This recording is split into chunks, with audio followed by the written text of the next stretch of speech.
बिस्मिल्लाहिर्रहमानिर्रहीम अस्सलामुअलैकुम dear students, welcome back to the grammar of science. Dear students, hopefully आप लोग सब खैर खैरियत से होंगे और बहुत अच्छे से अपनी स्टडी को जारी रखे हुए होंगे। जैसा कि आपके इल्म में है कि हमारा एक ही यूनिट रह गया था, unit 21 which is nuclear physics. तो आज के इस लेक्चर में हम अपने इस यूनिट को कम्प्लीटली एक्सप्लेन करने जा रहे हैं वन शॉर्ट वीडियो के अंदर।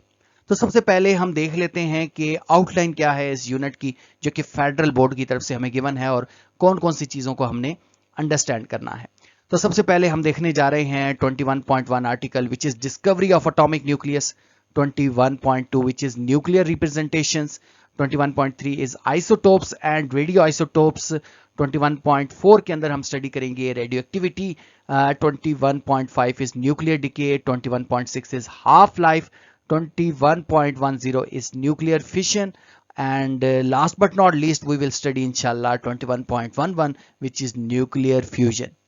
तो बिना टाइम वेस्ट किए चलते हैं और अंडरस्टैंड करते हैं स्टेप बाय स्टेप इन अपने टॉपिक्स को। लेकिन मैं यहाँ एक और बात बताता चलूँ कि इंशाल्लाह चूँकि ये हमारा सेकंड लास्ट लेक्चर है इस कोर्स का, इसके बाद एक लेक्चर रह जाएगा जिसमें हम इसके शॉर्ट क्वेश्चंस और अलॉन्ग विद न्यूमेरिकल्स डिस्कस करेंगे। तो इसके बाद इंशाल्लाह हम नेक्स्ट जो है वो आपको बताएंगे कि इंपॉर्टेंट कौन से टॉपिक्स हैं। एक वीडियो में बनाऊंगा जिसमें इंपॉर्टेंट टॉपिक्स, इंपॉर्टेंट क्वेश्चंस, और इंशाल्लाह हम फिर फाइनल में पेपर के नज़दीक बिल्कुल जाकर गेस्ट पेपर को भी अपलोड करेंगे। तो बने रहिए हमारे साथ और सीखते चले जाइए फिजिक्स को कि फिजिक्स क्या चीज़ है। ये स्टूडेंट, सबसे पहले हम देख लेते हैं इंट्रोडक्शन ऑफ न्यूक्लियर फिजिक्स। अब यहाँ ये जो वर्ड न्यूक्लियर है इसका क्या मतलब है। आपको पता है कि दुनिया में जितनी भी चीजें हैं ये सारी की सारी एटम से मिलकर बनी है और एटम का एक सेंट्रल पार्ट होता है जिसको हम न्यूक्लियस कहते हैं। इस न्यूक्लियस के अंदर प्रोटॉन और न्यूट्रॉन नामी पार्टिकल एग्जिस्ट करते हैं। अब इस न्यूक्लियर फिजिक्स के अंदर हमने इस न्यूक्लियस की स्टडी करनी है कि ये न्यूक्लियस की क्या क्या प्रॉपर्टीज हैं, इस न्यूक्लियस के अंदर कौन कौन से रिएक्शंस हो रहे हैं और इस न्यूक्लियस का स्ट्रक्चर कैसा है। इस सब को हम स्टडी करते हैं न्यूक्लियर फिजिक्स के अंदर। तो इसकी डेफिनेशन क्या हुई? इसकी डेफिनेशन ये है कि nuclear physics is the branch of physics that study the nucleus of atom. Atom के न्यूक्लियस की स्टडी न्यूक्लियर फिजिक्स कहलाती है। It's structures, properties and reaction it undergoes, यानी इसका स्ट्रक्चर कैसा है, इसकी प्रॉपर्टीज कैसी हैं और कौन से रिएक्शन इसके अंदर हो रहे हैं, इन सब की स्टडी न्यूक्लियर फिजिक्स को कहते हैं। अच्छा, अब आपके माइंड में ये क्वेश्चन आएगा कि हम इसकी स्टडी क्यों कर रहे हैं। एटम जो कि स्मॉलेस्ट पार्ट है किसी भी मैटर का, और उस एटम के अंदर जो न्यूक्लियस है वो फर्दर स्मॉलेस्ट पार्ट है एटम का, तो उसकी स्टडी हम क्यों कर रहे हैं। उसकी स्टडी आपको पता है कि न्यूक्लियस के अंदर बहुत ज़्यादा न्यूक्लियर रिएक्शंस होते हैं जिसमें रेडियो एक्टिव डिके है, न्यूक्लियर फिशन है, न्यूक्लियर फ्यूजन है। तो अगर हमने न्यूक्लियर फिजिक्स की स्टडी ना की तो हम इन न्यूक्लियर रिएक्शंस की स्टडी नहीं कर पाएंगे। यानी basically nuclear physics in nuclear reactions की स्टडी का ही नाम है। और इनकी स्टडी हम क्यों कर रहे हैं? इनकी स्टडी इस वजह से कर रहे हैं ताकि हम न्यूक्लियर से एनर्जी ले सकें और उसको यूजफुल बना सकें। इसका मेडिकल यूज भी है और साथ साथ आपको पता है कि जो एटम बम है वो भी इस न्यूक्लियस की स्टडी करके ही बनाया गया। तो इसका मतलब ये है कि हम न्यूक्लियर फिजिक्स जो कि न्यूक्लियस के ऊपर बेस कर रही है, इसकी स्टडी का नाम न्यूक्लियर फिजिक्स है। इसको हमने इस चैप्टर के अंदर डिटेल में स्टडी करना है और डिफरेंट न्यूक्लियर रिएक्शन जिसमें रेडियो एक्टिव डिके है, न्यूक्लियर फिशन, फ्यूजन रिएक्शंस हैं, इन सब को हमने जो है वो देखना है। अच्छा, अब यहाँ एक और चीज़ मैं आपको बताते चलूँ कि न्यूक्लियस के अंदर ये जो प्रोटॉन और जो न्यूट्रॉन हैं, इनको कंबाइनली यहाँ हम एक और नाम देंगे जिसको हम नाम देंगे न्यूक्लियॉन का। यानी इन प्रोटॉन और न्यूट्रॉन को कंबाइनली न्यूक्लियॉन्स कहते हैं। तो इस चैप्टर के अंदर जब भी न्यूक्लियॉन आए तो इसका मतलब है कि प्रोटॉन और न्यूट्रॉन की बात की जा रही है। अच्छा जी, अब हम नेक्स्ट मूव करते हैं और स्टेप बाय स्टेप अपने आर्टिकल्स को अंडरस्टैंड करने की कोशिश करते हैं। डियर स्टूडेंट्स, सबसे पहले हम देख लेते हैं 21.1 article which is discovery of atomic nucleus के एटम का न्यूक्लियस कैसे डिस्कवर हुआ। आजकल की दुनिया में तो हमें पता है कि atom is the smallest particle of matter which have a nucleus which is central part of atom, और इसके अंदर प्रोटॉन और न्यूट्रॉन नामी पार्टिकल एग्जिस्ट करते हैं, और इसके साथ इलेक्ट्रॉनिक क्लाउड है जिसके अंदर इलेक्ट्रॉन जो हैं वो एक पर्टिकुलरली ऑर्बिट के अंदर रिवॉल्व करते हैं। ये आज की दुनिया के अंदर तो हमें पता है, लेकिन इसका स्टार्ट कैसे हुआ इसको हम समझते हैं अपने इस आर्टिकल में। तो ये स्टार्ट होता है सबसे पहले जॉन डाल्टन से, जिसने एटम का कॉन्सेप्ट दिया। इसके बाद बारी आती है जे जे थॉमसन की, जिसने प्लम पुडिंग मॉडल बताया। अच्छा, जे जे थॉमसन के अकॉर्डिंग कि ये पॉजिटिवली चार्ज पार्टिकल्स और नेगेटिवली चार्ज पार्टिकल्स एटम के अंदर यूनिफॉर्मली डिस्ट्रीब्यूट हैं, लाइक दिस। ये देखें, यानी एक स्फीयर के अंदर यूनिफॉर्मली पॉजिटिव और नेगेटिवली चार्ज पार्टिकल्स डिस्ट्रीब्यूट हैं लाइक अ चंक। जिस तरह ये छोटे छोटे चंक्स जो कि केक के अंदर डिस्ट्रीब्यूट हुए होते हैं, या फिर आप यूं समझ लें कि जिस तरह ये सीड जो हैं वाटरमेलन के अंदर डिस्ट्रीब्यूट हुए हैं, बिल्कुल ऐसे ही पॉजिटिवली और नेगेटिवली चार्ज पार्टिकल्स जो हैं पूरे इस एटॉमिक स्फीयर के अंदर जो है वो यूनिफॉर्मली डिस्ट्रीब्यूट हुए हैं। ये कहना था जे जे थॉमसन का। लेकिन बाद में तो हमें पता चला कि ऐसा नहीं होता, कि लेकिन उनका ये मानना था कि ये जो चार्जेस हैं वो यूनिफॉर्मली डिस्ट्रीब्यूट हुए हैं। तो इसको हम देख लेते हैं। यहां लिखा है कि the discovery of the nucleus was made by Rutherford. Rutherford ने न्यूक्लियस को डिस्कवर किया था, ये बात आपने माइंड में रखनी है। लेकिन रदरफोर्ड से पहले scientist believed in Thomson plum pudding model. Thomson जो साइंटिस्ट थे वो बिलीव करते थे थॉमसन के प्लम पुडिंग मॉडल के ऊपर। Atom is a positive sphere. Atom जो है वो एक पॉजिटिव स्फीयर है और electron are embedded inside like a chunk which is embedded in any cake. किसी भी केक के अंदर जो स्मॉल चंक्स होते हैं, या वाटरमेलन के अंदर जो सीड होते हैं, उसके अंदर जो सीड जिस तरह डिस्ट्रीब्यूट हैं, बिल्कुल ऐसे ही इलेक्ट्रॉन डिस्ट्रीब्यूट हुए हैं। इसमें no nucleus was known yet, यानी अभी तक न्यूक्लियस जो है वो डिस्कवर नहीं हुआ था। और according to this model alpha particle should pass straight through an atom, कि अल्फा पार्टिकल जो कि पॉजिटिवली चार्ज पार्टिकल्स हैं उनको स्ट्रेट गुजर जाना चाहिए इस मॉडल के अकॉर्डिंग। अच्छा, इसके बाद बारी आती है रदरफोर्ड की। डियर स्टूडेंट्स, अब हम देखते हैं Rutherford gold foil experiment. Rutherford gold foil experiment में सबसे पहले हम देख लेते हैं कि इसका क्या सेटअप था। इसमें इन्होंने एक एलिमेंट लिया जिसको पोलोनियम कहते हैं, और उसकी डिसइंटीग्रेशन करके अल्फा पार्टिकल्स को जनरेट करवाया। अल्फा पार्टिकल्स बेसिकली हीलियम है, जो कि डबल पॉजिटिवली चार्ज पार्टिकल्स हैं। तो उसको उन्होंने क्या करवाया, जनरेट करवाया by the disintegration of polonium element.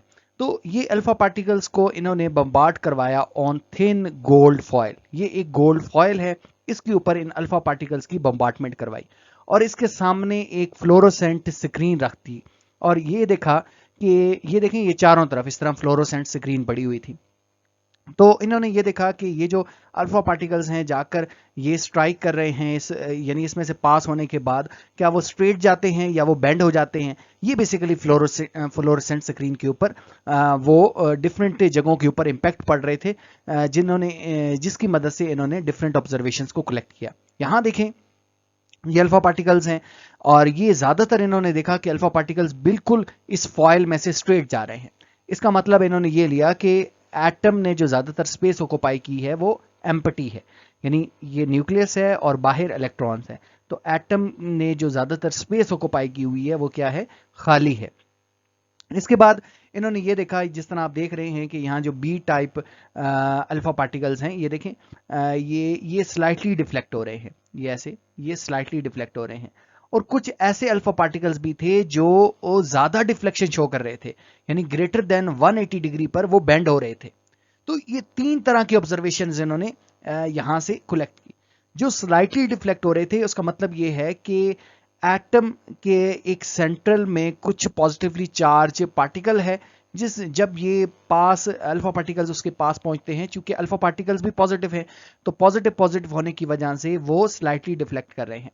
इन्होंने ये कहा कि अल्फा पार्टिकल्स के ऊपर पॉजिटिव चार्ज है, तो एटम के सेंटर में भी कोई पॉजिटिव चार्ज है, तभी इनके दरमियान जो है वो इलेक्ट्रोस्टैटिक रिपल्शन हो रही है, जिसकी वजह से स्लाइटली डिफ्लेक्ट हो रहे हैं। और इसके बाद ये जो ग्रेटर देन 180 डिग्री पर अल्फा पार्टिकल्स डिफ्लेक्ट हो रहे थे, तो इसका इन्होंने ये रीजन निकाला कि ये जो है इसका मतलब ये है कि एटम के सेंटर में कंसंट्रेट हुआ है positive charge. Positive charge atom के सेंटर में है। जब वहां जाकर अल्फा पार्टिकल जो कि इटसेल्फ पॉजिटिव है, जब वहां जाकर टकराएगा तो वो बिल्कुल वापस आ जाएगा। यानी आसान लफ्जों में इनकी जो ऑब्जर्वेशन थी वो जे थॉमसन के बिल्कुल अगेंस्ट थी। जे थॉमसन ने ये कहा कि इलेक्ट्रॉन और प्रोटॉन यूनिफॉर्मली डिस्ट्रीब्यूट होते हैं स्फीयर के अंदर। इन्होंने कहा ऐसा नहीं होता। जो पॉजिटिवली चार्ज पार्टिकल्स हैं वो न्यूक्लियस यानी वो सेंटर में कहीं कंसंट्रेट है, और नेगेटिवली जो है वो इसके बाहर कहीं डिस्ट्रीब्यूट हुए हैं।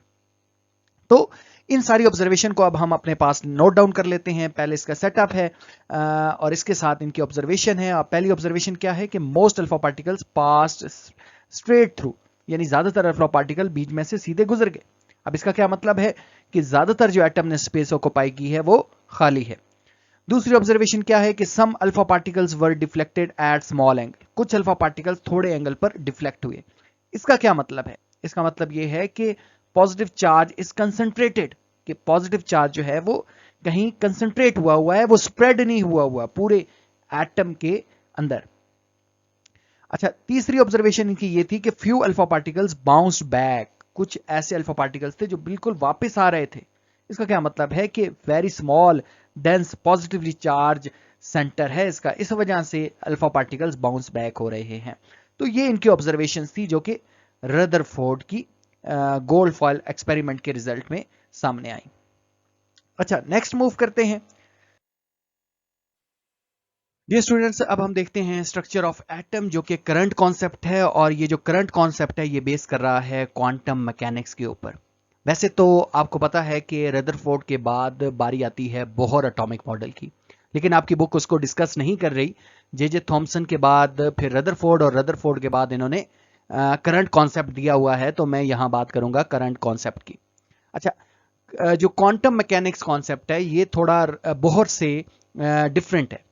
ये इस वजह से डिफरेंट है क्योंकि बोहर कह रहा था कि जो इलेक्ट्रॉन मूव करते हैं वो फिक्स्ड ऑर्बिट के अंदर मूव करते हैं, जबकि क्वांटम मैकेनिक्स ये कहती है कि इलेक्ट्रॉन उस रीजन में पाए जाएंगे जहां उनके पाए जाने की प्रोबेबिलिटी मैक्सिमम होगी, और उस रीजन को इन्होंने नाम दिया था ऑर्बिटॉल्स का। इसके साथ एटम का एक सेंट्रल पार्ट है जिसको न्यूक्लियस कहते हैं, जो कि एटम के सेंटर में एग्जिस्ट करता है, और इस न्यूक्लियस के अंदर प्रोटॉन यानी पॉजिटिवली चार्ज पार्टिकल्स और न्यूट्रॉन यानी न्यूट्रल पार्टिकल एग्जिस्ट करते हैं।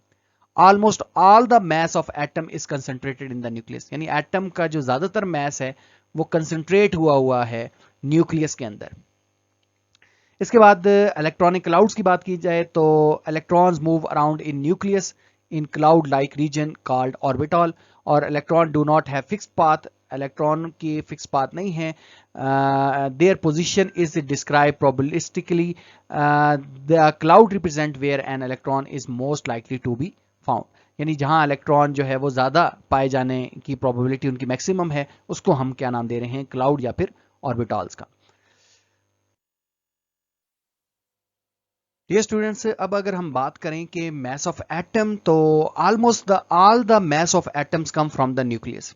एटम का जितना भी मैस है वो न्यूक्लियस से ही आता है, और इसका रीजन ये है कि न्यूक्लियस के अंदर प्रोटॉन और न्यूट्रॉन रहते हैं जो कि मैसिव पार्टिकल हैं as compare to electron. Electron जो हैं इनका मैस बहुत कम होता है, और ये अप्रॉक्सीमेटली 1/1836 टाइम ऑफ प्रोटॉन्स होते हैं, यानी प्रोटॉन से 1836 टाइम लेसर होते हैं ये। Therefore, we often consider the mass of atom is congruent to the mass of nucleus, यानी एटम के मैस को mass of nucleus he consider किया जाता है। इलेक्ट्रॉन क्योंकि बहुत कम मैस होता है तो हम इसको निग्लेक्ट भी कर सकते हैं। नेक्स्ट हमारे पास 21.2 आर्टिकल है विच इज न्यूक्लियर रिप्रेजेंटेशन, यानी एटम के न्यूक्लियस को कैसे हम रिप्रेजेंट करते हैं। तो आपको पता है कि डिफरेंट सारे एलिमेंट डिस्कवर हो चुके हैं, यानी different type of atoms discover हो चुके हैं, और इन डिफरेंट एलिमेंट्स को या डिफरेंट एटम्स को हम डिफरेंट सिंबल से रिप्रेजेंट करते हैं। मसलन कार्बन का एटम है तो उसको हम सी से रिप्रेजेंट करेंगे, इस तरह हाइड्रोजन का एटम है तो उसको H से रिप्रेजेंट करेंगे। अब हमने यहाँ ये देखना है कि डिफरेंट एटम्स या फिर डिफरेंट एलिमेंट आप कह लें, डिफरेंट एलिमेंट्स के लिए हमने डिफरेंट लेटर्स यूज किए गए हैं, और उसके अलावा भी उनके मैस नंबर और उनको एटॉमिक नंबर भी उनको उन्हीं के साथ लिखा जाता है।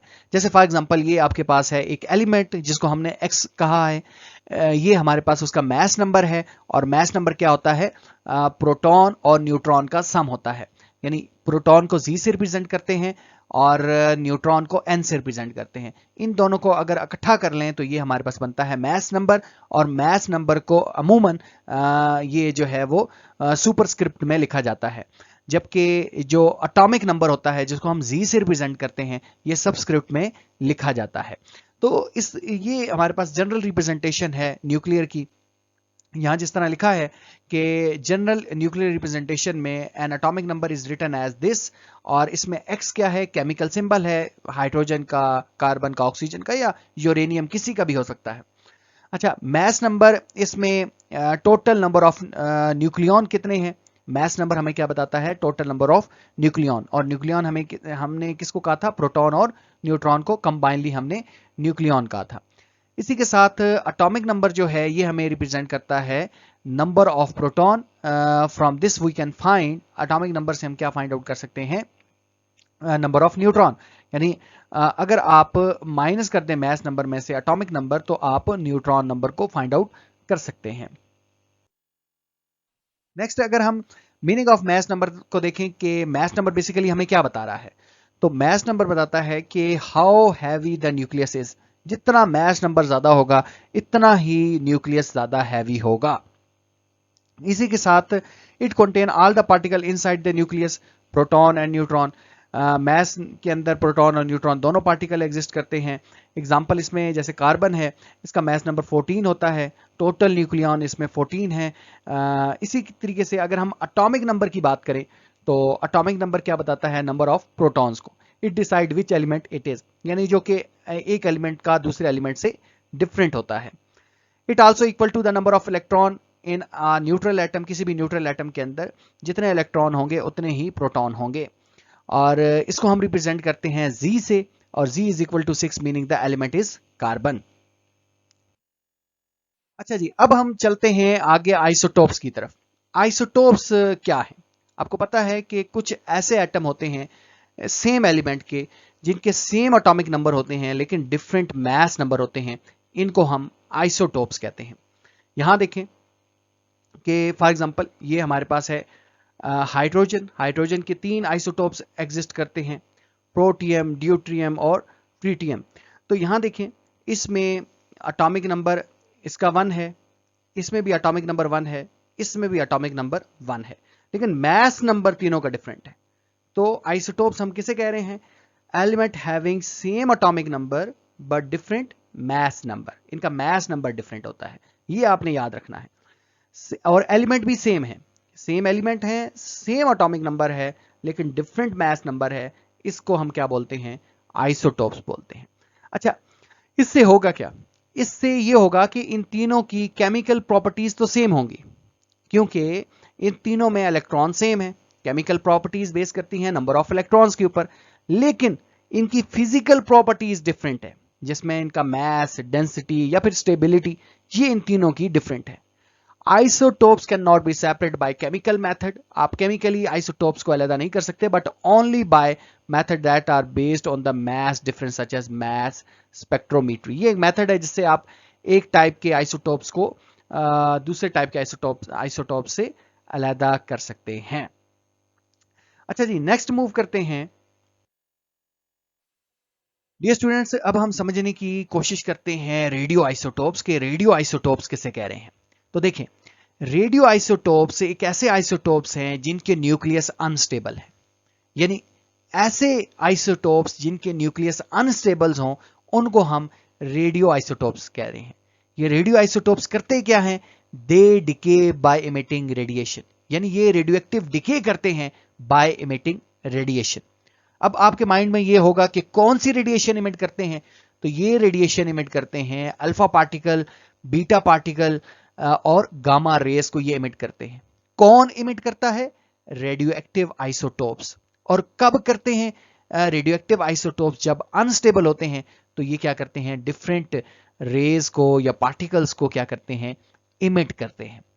अच्छा, अब हम कैसे पता लगाएं कि हमारे पास ये जो आइसोटोप्स है वो रेडियोएक्टिव है कि नहीं? तो रेडियोएक्टिव आइसोटोप्स सिंपल आइसोटोप्स से किस कदर मुख्तलिफ होते हैं, इसमें जो पहला पॉइंट है वो ये आपने माइंड में रखना है कि जितने भी आइसोटोप्स हैं वो स्टेबल भी हो सकते हैं और अनस्टेबल भी हो सकते हैं। आइसोटोप्स, जो आइसोटोप्स हैं ये स्टेबल भी हो सकते हैं और अनस्टेबल भी हो सकते हैं, लेकिन रेडियो आइसोटोप्स हमेशा अनस्टेबल आइसोटोप्स होंगे। और अनस्टेबल आइसोटोप्स किसे कह रहे हैं हम? अनस्टेबल आइसोटोप्स उन आइसोटोप्स को कहते हैं जिसमें नंबर ऑफ प्रोटॉन और नंबर ऑफ न्यूट्रॉन इक्वल नहीं होते, उनको हम अनस्टेबल आइसोटोप्स कहते हैं। अब देखें, जैसे यहां देखें, ये हमारे पास है स्टेबल आइसोटोप्स। क्यों स्टेबल है? क्योंकि इसमें नंबर ऑफ प्रोटॉन 6 हैं और न्यूट्रॉन भी 6 हैं, तभी इसका मास नंबर 12 लिखा है। अब इसमें नंबर ऑफ प्रोटॉन 12 हैं, लेकिन जो नंबर ऑफ न्यूट्रॉन है वो 8 है, तो इसका जो मास है वो 14 है। तो ये अनस्टेबल आइसोटोप्स है, इसी वजह से इसको नाम दिया है रेडियो आइसोटोप्स का। यानी जो अनस्टेबल आइसोटोप्स होंगे उनमें नंबर ऑफ प्रोटॉन्स और नंबर ऑफ न्यूट्रॉन में काफी डिफरेंस एग्जिस्ट कर रहा होगा, जिसकी वजह से हम इसको रेडियो आइसोटोप्स कहते हैं। अच्छा, एक और चीज भी है कि रेडियो आइसोटोप्स हमेशा इमिट करते हैं रेडिएशंस को, ये वाली रेडिएशन को हमें हमेशा इमिट करते हैं। लेकिन सिंपल जो आइसोटोप्स हैं वो इमिट कर भी सकते हैं और नहीं भी करते, ये डिपेंड करता है। लेकिन रेडियो आइसोटोप्स हमेशा क्या करते रहेंगे, रेडिएशंस को इमिट करते रहेंगे। अच्छा जी, नेक्स्ट इसके बारे में अगर हम बात करें,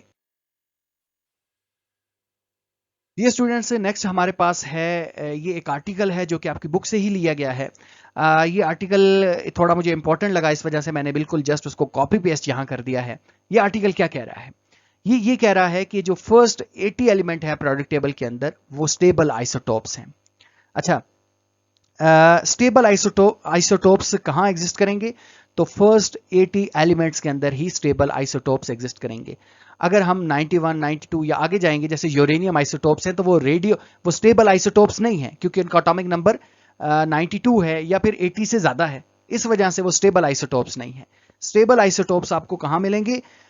बिलो 80 एटॉमिक नंबर जो 80 है, इससे जो नीचे नीचे आइसोटोप्स होंगे वो आपको स्टेबल आइसोटोप्स मिलेंगे। अच्छा, इसका हरगिज मतलब ये नहीं है कि इससे नीचे अनस्टेबल आइसोटोप्स आपको नहीं मिल सकते। स्टेबल तो 80 से नीचे मिलेंगे, लेकिन अनस्टेबल भी 80 से नीचे मिल सकते हैं। जैसे कि अभी आप देख कर आ रहे हैं कार्बन 14 जो कि रेडियो आइसोटोप्स है, जो कि अनस्टेबल है। तो वो कार्बन 14 जो है उसका तो एटॉमिक नंबर 6 है, तो वो इस 80 से कम है। इसमें यह समझाया जा रहा है इस आर्टिकल के अंदर कि जो स्टेबल आइसोटोप्स होंगे वो 80 से ज्यादा एग्जिस्ट नहीं करेंगे। अनस्टेबल तो 80 से कम भी हो सकते हैं, 80 से ज्यादा भी हो सकते हैं। अच्छा, अभी तक हमने जो है वो 3000 आइसोटोप्स एग्जिस्ट कर रहे हैं नेचर में, और कुछ को हमने आर्टिफिशियली सिंथेसाइज कर लिया है। इन सब में 257 सिर्फ स्टेबल हैं, बाकी सारे के सारे जो हैं वो अनस्टेबल हैं। यानी ये जो आइसोटोप्स हैं 3000 में से 257 जस्ट स्टेबल हैं, उसके अलावा बाकी सारे के सारे अनस्टेबल हैं। अब क्वेश्चन ये आता है कि हम अनस्टेबल रेडियो आइसोटोप्स को क्यों आर्टिफिशियली सिंथेसाइज कर रहे हैं? क्योंकि इनकी सिंथेसाइज करने से हम इसको यूज कर सकते हैं to manage cancer and chronic disease using radio isotopes therapy. Radio isotopes therapy के जरिए हम क्रोनिक डिजीज या फिर कैंसर के डिजीज को हैंडल कर सकते हैं इनकी मदद से। अच्छा, इसको हम आर्टिफिशियली सिंथेसाइज कैसे करते हैं? तो इसको आर्टिफिशियली प्रोड्यूस करते हैं in research reactor and accelerator के अंदर। रेडियो आइसोटोप्स को आर्टिफिशियली प्रिपेयर किया जाता है। तो ये इसका यूज है कि आर्टिफिशियली जो रेडियो आइसोटोप्स है इनका मेडिकल यूज है, इस वजह से हम इनको प्रिपेयर कर रहे हैं। ये आर्टिकल आपकी बुक से ही लिया गया है। अच्छा डियर स्टूडेंट्स, नेक्स्ट हमारे पास एक कॉन्सेप्ट आ रहा है आइसोटोन्स, आइसोबार और आइसोटोप्स का। ये आपकी बुक में मेंशन था और ये मुझे काफ़ी इंटरेस्टिंग लगा और मैंने सोचा कि ये आप लोगों को लाजमी तौर पर बताया जाए। अब इसमें ये क्वेश्चन है कि is it possible to have an atom with the same nucleon number? यानी न्यूक्लियॉन किसे कह रहे हैं? प्रोटॉन और न्यूट्रॉन को कंबाइनली हम न्यूक्लियॉन कह रहे हैं। तो क्या पॉसिबल है किसी एटम के लिए जिसका न्यूक्लियॉन नंबर सेम हो बट डिफरेंट प्रोटॉन नंबर, लेकिन उनके प्रोटॉन नंबर डिफरेंट हो? तो इस क्वेश्चन का आंसर तो आप मुझे कमेंट में बताएंगे इसको सीखने के बाद, लेकिन मैं यहां ये समझा देता हूं कि आइसोटोप्स, आइसोबार और आइसोटोन्स हम किसे कह रहे हैं। तो आइसोटोप्स अभी आप देख कर आए हैं कि atom of the same element होने चाहिए with the same atomic number भी सेम हो बट डिफरेंट मैस नंबर, लेकिन मैस नंबर डिफरेंट हो, इसको हम नाम देते हैं आइसोटोप्स का। तो आइसोबार किसे कह रहे हैं? तो आइसोबार डिफरेंट एलिमेंट्स हैं। यहां तो सेम एलिमेंट है ना, कार्बन और कार्बन, लेकिन यहां आप देख रहे हैं कि डिफरेंट एलिमेंट हैं with the same mass number, लेकिन उनका मैस नंबर सेम है। इसका भी मैस नंबर 40 है, इसका भी मैस नंबर 40 है। तो मैस नंबर सेम है लेकिन इनके एलिमेंट डिफरेंट हैं और एटॉमिक नंबर भी डिफरेंट है। इसको हम क्या कह रहे हैं? आइसोबार कह रहे हैं। अच्छा, तीसरा कॉन्सेप्ट हमारे पास आता है आइसोटोन्स का। अब देखें, यहां भी डिफरेंट एलिमेंट है, कार्बन है और नाइट्रोजन है, दैट मीन डिफरेंट एलिमेंट है with the same number of neutron, लेकिन इन दोनों के जो नंबर ऑफ न्यूट्रॉन है वो सेम है। कैसे? ये देखें, ये इसका नाइट्रोजन का एटॉमिक नंबर 7 है और इसका मतलब ये है कि इसके अंदर प्रोटॉन जो है वो 7 है और इसका मैस नंबर 15 है। अगर आपने न्यूट्रॉन फाइंड आउट करने हैं तो आपने क्या करना है कि 15 में से 7 माइनस कर देना है, तो वो आपके पास होंगे number of neutron which is 8। इसी तरीके से इसके भी अगर आप न्यूट्रॉन देखें तो वो भी 8 बनते हैं। तो इन दोनों के न्यूट्रॉन तो सेम है लेकिन इन दोनों का एलिमेंट भी डिफरेंट है, मैस नंबर भी डिफरेंट है, एटॉमिक नंबर भी डिफरेंट है। तो इसको हम क्या बोलते हैं? आइसोटोन्स का। अब आप कमेंट सेक्शन में बताएं कि कौन सा ऐसा न्यूक्लियन है, क्या ये पॉसिबल है किसी एटम के लिए जिसके अंदर सेम न्यूक्लियन हो, यानी मैस नंबर उनका सेम हो बट डिफरेंट प्रोटॉन नंबर यानी एटॉमिक नंबर डिफरेंट हो। तो ये आपने बताना है कि इन तीनों में से कोई है या नहीं है। तो नेक्स्ट मूव करते हैं जी। डियर स्टूडेंट्स, अब हम अंडरस्टैंड करने की कोशिश करते हैं रेडियो एक्टिविटी। रेडियो एक्टिविटी क्या है? Radio activity is the spontaneous emission of radiation. एक चीज जो अपने माइंड में रखनी है वो ये है कि ये स्पॉन्टेनियस इमिशन है। अब क्वेश्चन ये राइज होता है कि किस चीज की स्पॉन्टेनियस इमिशन है? तो ये रेडिएशंस की स्पॉन्टेनियस इमिशन है। स्पॉन्टेनियस का मतलब होता है कि खुद ब खुद, यानी ऐसा काम जो विदाउट एनी एक्सटर्नल एजेंसी की वजह से हो रहा हो, उसको हम कहते हैं स्पॉन्टेनियस। जैसे ऊपर से नीचे पानी खुद ब खुद आता है, ऊपर से नीचे चीजें खुद ब खुद गिरती हैं, तो ये स्पॉन्टेनियस होता है। तो इसमें रेडिएशन स्पॉन्टेनियस इमिट होती हैं। अब क्वेश्चन ये आता है कि ये स्पॉन्टेनियस इमिशन कहां से होगी? तो इसका आंसर ये है कि फ्रॉम द अनस्टेबल न्यूक्लियाई, यानी ऐसे न्यूक्लियस जो कि अनस्टेबल हैं, उसमें से जब स्पॉन्टेनियस इमिशन ऑफ रेडिएशन होती है, इस प्रोसेस को हम क्या नाम देते हैं? रेडियोएक्टिविटी कहते हैं। अच्छा, ये जो स्पॉन्टेनियस इमिशन ऑफ रेडिएशंस हैं, ये 3 टाइप्स की हैं हमारे पास। या ये अल्फा रेडिएशंस हैं, बीटा रेडिएशंस हैं, या फिर गामा रेडिएशंस हैं। अच्छा, रेडियोएक्टिविटी हैपन नेचुरली, ये खुद ब खुद होती है, नेचर में होती है, हमारा कोई इसके ऊपर कंट्रोल नहीं है। In some element like uranium, thorium and radium, यानी ये वो अनस्टेबल न्यूक्लियस हैं जिनके अंदर से स्पॉन्टेनियस इमिशन ऑफ रेडिएशंस होती हैं। इसको सबसे पहले डिस्कवर किया था हेनरी बैकरल ने इन 1896 में, जब वो यूरेनियम साल्ट्स के ऊपर स्टडी कर रहे थे। बाद में इसको मेरी क्यूरी और पीआई क्यूरी ने भी इसको रेडियोएक्टिव के ऊपर स्टडी की और इन्होंने रेडियोएक्टिव एलिमेंट्स को के ऊपर स्टडी की जिसमें पोलोनियम और रेडियम शामिल है। अब हम अंडरस्टैंड करते हैं प्रॉपर्टीज ऑफ रेडियोएक्टिव रेज। एक बात जो भी हमने देखी कि ये जो रेडियोएक्टिव रेज हैं ये स्पॉन्टेनियसली इमिट होती हैं। इसका मतलब ये है कि ये खुद ब खुद इमिट होती हैं without aid of any external agency. दूसरी प्रॉपर्टी इनकी ये है कि इंडिपेंडेंट ऑफ टेम्परेचर पर डिपेंड नहीं करती, प्रेशर पर डिपेंड नहीं करती और केमिकल स्टेट पर डिपेंड नहीं करती। तीसरी इनकी प्रॉपर्टी ये है कि can penetrate material depending on type, different type के मटेरियल में डिफरेंट पेनिट्रेशन है इनकी। Fourth point is can ionize air, ये एयर के मॉलिक्यूल को आयोनाइज कर सकती हैं, यानी जब एयर या फिर गैस के मॉलिक्यूल्स के अंदर से ट्रैवल करती हैं तो उनमें से इलेक्ट्रॉन्स को इजेक्ट करवाती हैं, जिसकी वजह से वहां जो एटम होते हैं वो आयंस में कन्वर्ट हो जाते हैं, दैट मीन आयोनाइज हो जाते हैं।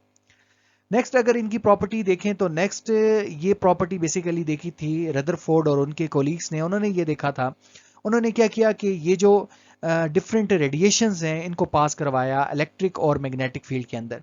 ये आपको नजर आ रहा है, ये इलेक्ट्रिक फील्ड है, और इस तरह से मैग्नेटिक फील्ड भी यहाँ है। वैसे यहाँ शो नहीं है, लेकिन इलेक्ट्रिक और मैग्नेटिक फील्ड के अंदर से उन्होंने इन रेज को पास करवाया। अच्छा, लेट मी क्लियर समथिंग कि ये जो अल्फा और बीटा हैं ये पार्टिकल्स हैं और गामा रेज हैं। तो अगर मैं कहीं मिस्टेकनली कह गया हूं अल्फा रेज, तो अल्फा रेज नहीं है, अल्फा पार्टिकल्स हैं, और बीटा भी पार्टिकल्स हैं, और गामा जस्ट रेज हैं।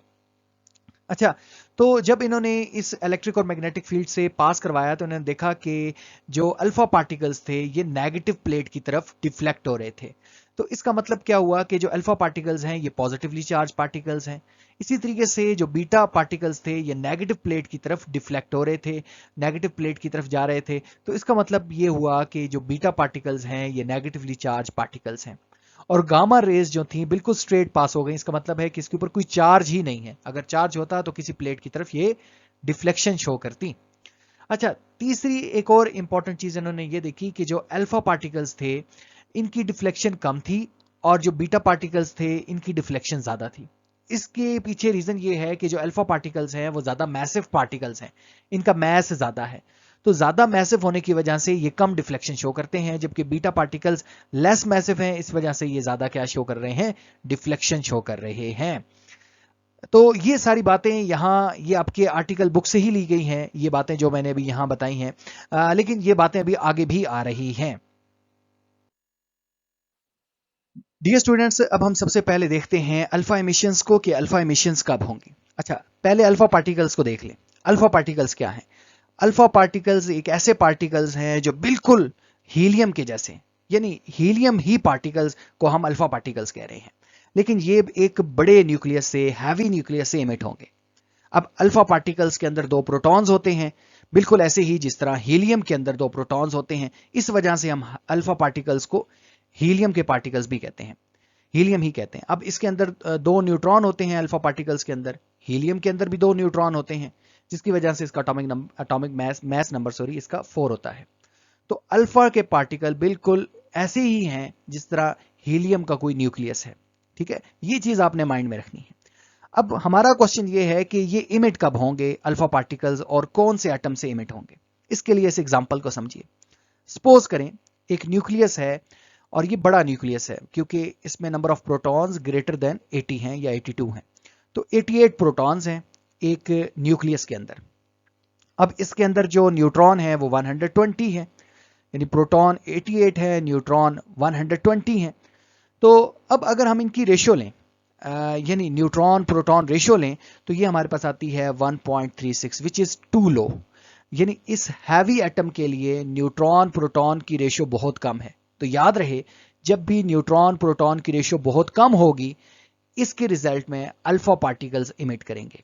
यही मेन बात है कि न्यूट्रॉन प्रोटॉन की रेशियो कम होगी तो एटम जो है वो अनस्टेबल होगा, और अगर न्यूट्रॉन प्रोटॉन की रेशियो बहुत ज्यादा हाई होगी तब भी एटम अनस्टेबल होगा। लेकिन अभी हम कम की देख रहे हैं कि अगर न्यूट्रॉन प्रोटॉन रेशियो बहुत ज्यादा कम होगी तो फिर क्या होगा कि वो जो न्यूक्लियस है वो अपने अंदर से अल्फा पार्टिकल्स को इमिट करेगा टू गेन स्टेबिलिटी।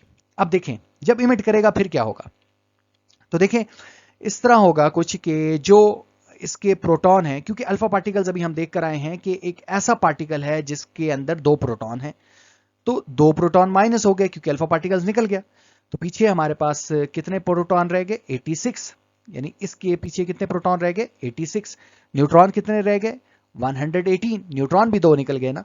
तो अब आप प्रोटॉन और न्यूट्रॉन की रेशियो लें तो ये जो है वो थोड़ी बेटर हो गई है। 1.36 था लेकिन यहाँ 1.37 आ गया, यानी न्यूट्रॉन प्रोटॉन की रेशियो थोड़ी बेटर हो गई है, जिसकी वजह से एटम स्टेबल हो गया है। अब देखें, एक चीज है कि अब आपको ये समझ आ रही है कि न्यूट्रॉन प्रोटॉन की रेशियो बहुत कम नहीं होनी चाहिए। अगर बहुत कम होगी तो फिर अल्फा पार्टिकल्स इमिट होगा, स्पॉन्टेनियसली इमिट होगा, खुद ब खुद इमिट होगा, हम उसको इमिट नहीं करवाएंगे। लेकिन ऐसा क्यों है कि लो जो है वो न्यूट्रॉन प्रोटॉन की रेशियो है, तो ये इमिशन क्यों हो रही है, इसको एटम को क्या मसला है। तो मसला यहाँ है क्योंकि यहाँ देखिए दो प्रोटॉन रह रहे हैं और प्रोटॉन के ऊपर होता है पॉजिटिवली चार्ज। तो अगर पॉजिटिवली चार्ज दो एटम हैं और वो पास रह रहे हैं तो उनके दरमियान रिपल्सिव फोर्स एग्जिस्ट कर रही होगी, यानी पॉजिटिव पॉजिटिव को क्या करता है, रिपेल करता है। तो यहाँ दो चार्जेस एक दूसरे को रिपेल कर रहे हैं। लेकिन ये जो न्यूक्लियस है इसके अंदर 88 प्रोटॉन्स हैं। 88 प्रोटॉन्स एक दूसरे को रिपेल करेंगे। तो इन रिपल्शन को, इसकी रिपल्शन को कौन ओवरकम करेगा? स्ट्रॉन्ग न्यूक्लियर फोर्स जो है वो उसने इसको काबू करके रखा हुआ है।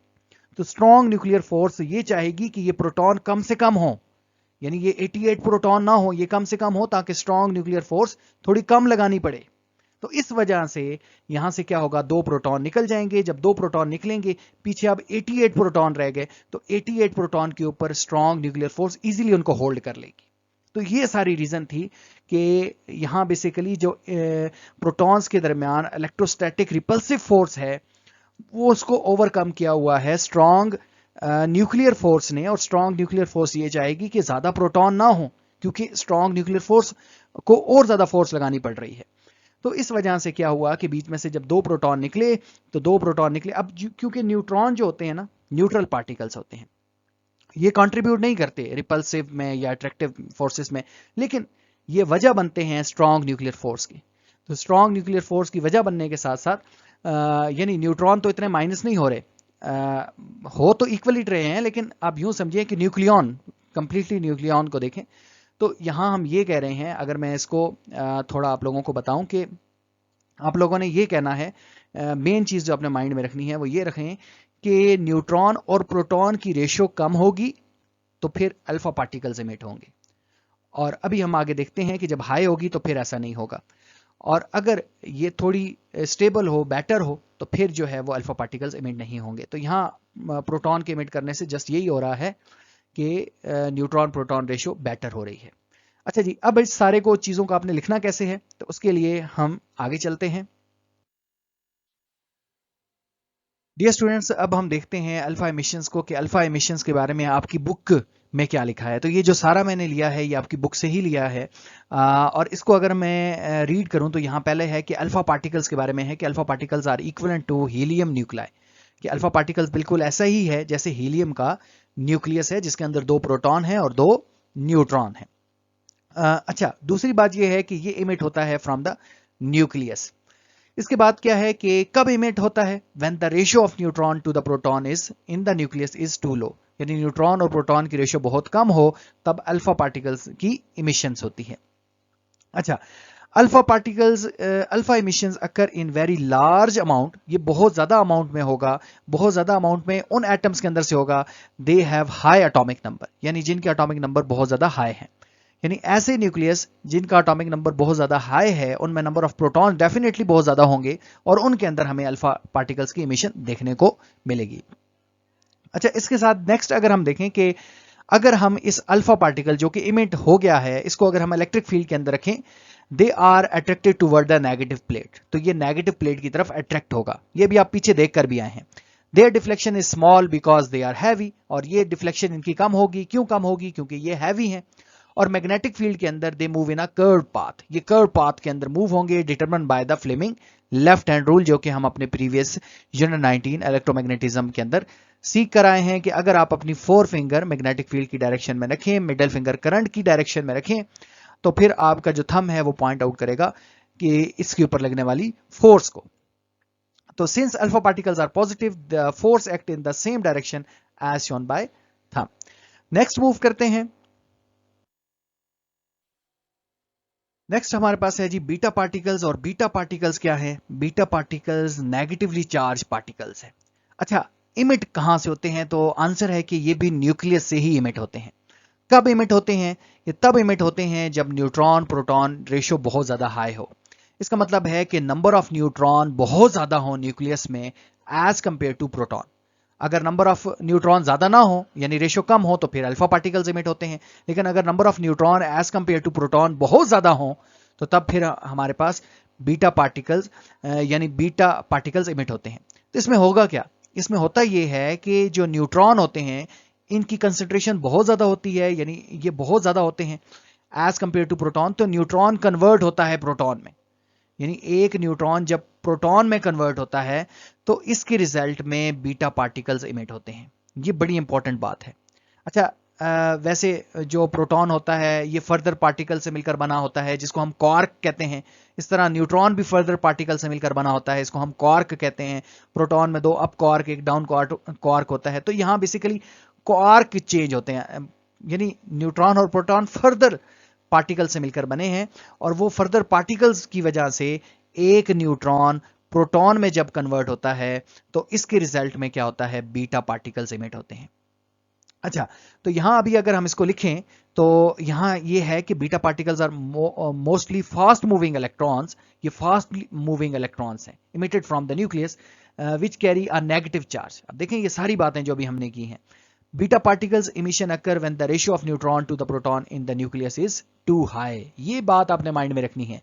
जब न्यूट्रॉन और प्रोटॉन के दरमियान जो रेशियो है एटम के न्यूक्लियस के अंदर वो बहुत ज्यादा हाई हो जाए तो इसके रिजल्ट में क्या होता है, बीटा इमिशन होती है। Excess neutron transform into proton, और होगा क्या कि न्यूट्रॉन ट्रांसफॉर्म हो जाता है प्रोटॉन में एंड एन इलेक्ट्रॉन में। अच्छा, अब अगर हम इनको इलेक्ट्रिक फील्ड के अंदर मूव करवाएं तो क्योंकि ये नेगेटिवली हैं तो ये अट्रैक्ट होंगे टू द पॉजिटिव प्लेट की तरफ, because beta particles are very light, they are deflected more, ये ज्यादा डिफ्लेक्टेड होते हैं as compare to alpha particles की। In magnetic field they are also move in curve path determined by the Fleming left hand rule.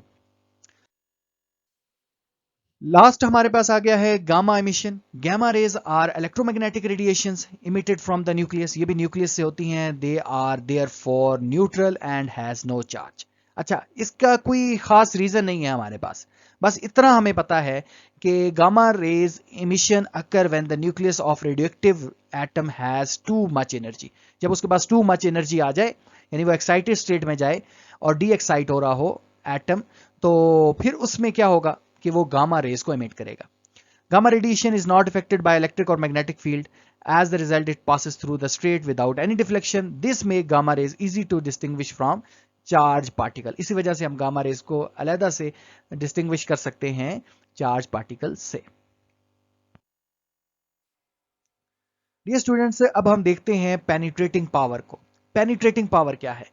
Penetrating power refer to how far radiation can travel through matter. किसी भी matter के अंदर radiation कितना travel कर सकती हैं, इस ability को कहते हैं पेनिट्रेटिंग पावर।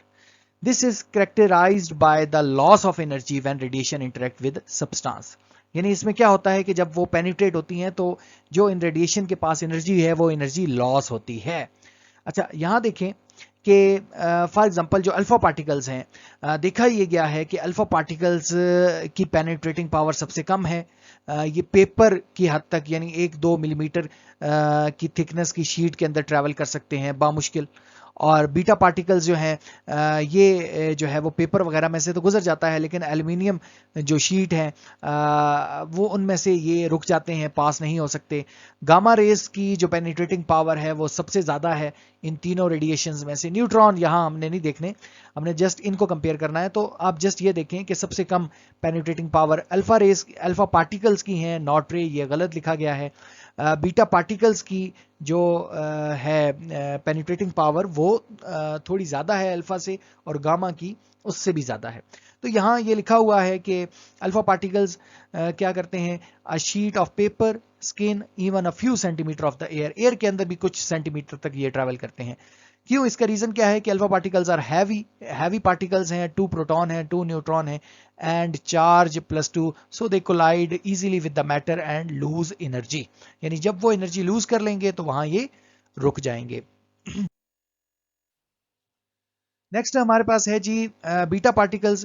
इनकी मीडियम पेनिट्रेशन है। ये थिन एल्यूमिनियम शीट के अंदर 2 से 3 मिलीमीटर शीट के अंदर तक स्टॉप हो जाएंगे। Beta particles are light electrons with -1 charge, so they move faster and penetrate more than the alpha particles.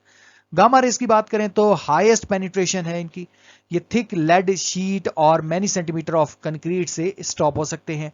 इसका रीजन क्या है कि इनके पास कोई मैस नहीं है, कोई चार्ज नहीं है, and they are electromagnetic waves. आप पीछे भी देख कर आए हैं, ये वही गामा रेज हैं जो इलेक्ट्रोमैग्नेटिक वेव्स हैं। So they can pass through most material. Next देखें आयोनाइजिंग इफेक्ट। आयोनाइजिंग इफेक्ट के इसका मतलब ये है कि the process in which electron is given enough energy to break away from an atom is called ionisation. यानी एक इलेक्ट्रॉन को इतनी एनर्जी दी जाए कि वो क्या करे, एटम से बाहर निकल जाए, तो इसका मतलब है कि वहां आयोनाइजेशन हुई है। तो आपको पता है कि जब कोई, जैसे सोडियम हम पढ़कर आ रहे हैं क्लास 9 से, कि जब उसमें से एक एक्स्ट्रा वैलेंस इलेक्ट्रॉन रिमूव होता है तो वहां आयोनाइजिंग उसको बोलते हैं कि वो आयोनाइज हो गया है। तो इस तरह से जो गैसेस हैं, ये जो डिफरेंट पार्टिकल्स हैं या रेज हैं, ये गैसेस को आयोनाइज करते हैं। तो सबसे देखें कि अल्फा पार्टिकल्स, इनकी आयोनाइजिंग पावर बहुत हाई है क्योंकि इनका मास बहुत ज्यादा है। बीटा पार्टिकल्स मीडियम है, स्मॉल मैस है, -1 चार्ज है, और गामा जो है वो नो मैसिव है, नो चार्ज है, इसकी वजह से बहुत इसकी आयोनाइजिंग पावर सबसे कम है। नेक्स्ट ये टेबल है जो कि आपकी बुक से ही लिया गया है, और इस टेबल में डिफरेंट हमारे पास हैं, नेचर ऑफ रेडिएशन है, चार्ज है, रिलेटिव जो है वो स्ट्रेंथ है, इसके साथ रिलेटिव पेनिट्रेटिंग पावर है, और रिलेटिव आयोनाइजेशन एबिलिटी है। ये पेज 319 से लिया गया है, आपकी बुक के ऊपर टॉप पर ये टेबल गिवन है। अल्फा पार्टिकल्स की नेचर क्या है, नेचर ऑफ रेडिएशन क्या है। हैवी पार्टिकल्स हैं, 2 प्रोटॉन हैं और 2 ही न्यूट्रॉन हैं, चार्ज +2 है इसके ऊपर, और पेनिट्रेटिंग पावर बहुत कम है, जबकि आयोनाइजेशन एबिलिटी सबसे ज्यादा है। Beta particle fast moving electrons को कहते हैं, नेगेटिव चार्ज है, इनकी पेनिट्रेटिंग पावर मॉडरेट है, और आयोनाइजेशन एबिलिटी जो है वो भी मॉडरेट है। गामा, ये रिलेटिव की बात कर रहे हैं।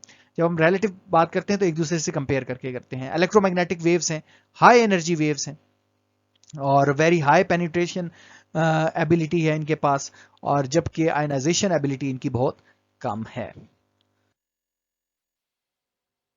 डियर स्टूडेंट्स, अब हम देखने वाले हैं न्यूक्लियर डिके, और इसके अंदर हम एक्सप्लेन करेंगे और समझेंगे कि किस तरह जब न्यूक्लियर डिके होता है तो हमारे पास मैस, एनर्जी, मोमेंटम और चार्ज जो है वो कंजर्व होता है।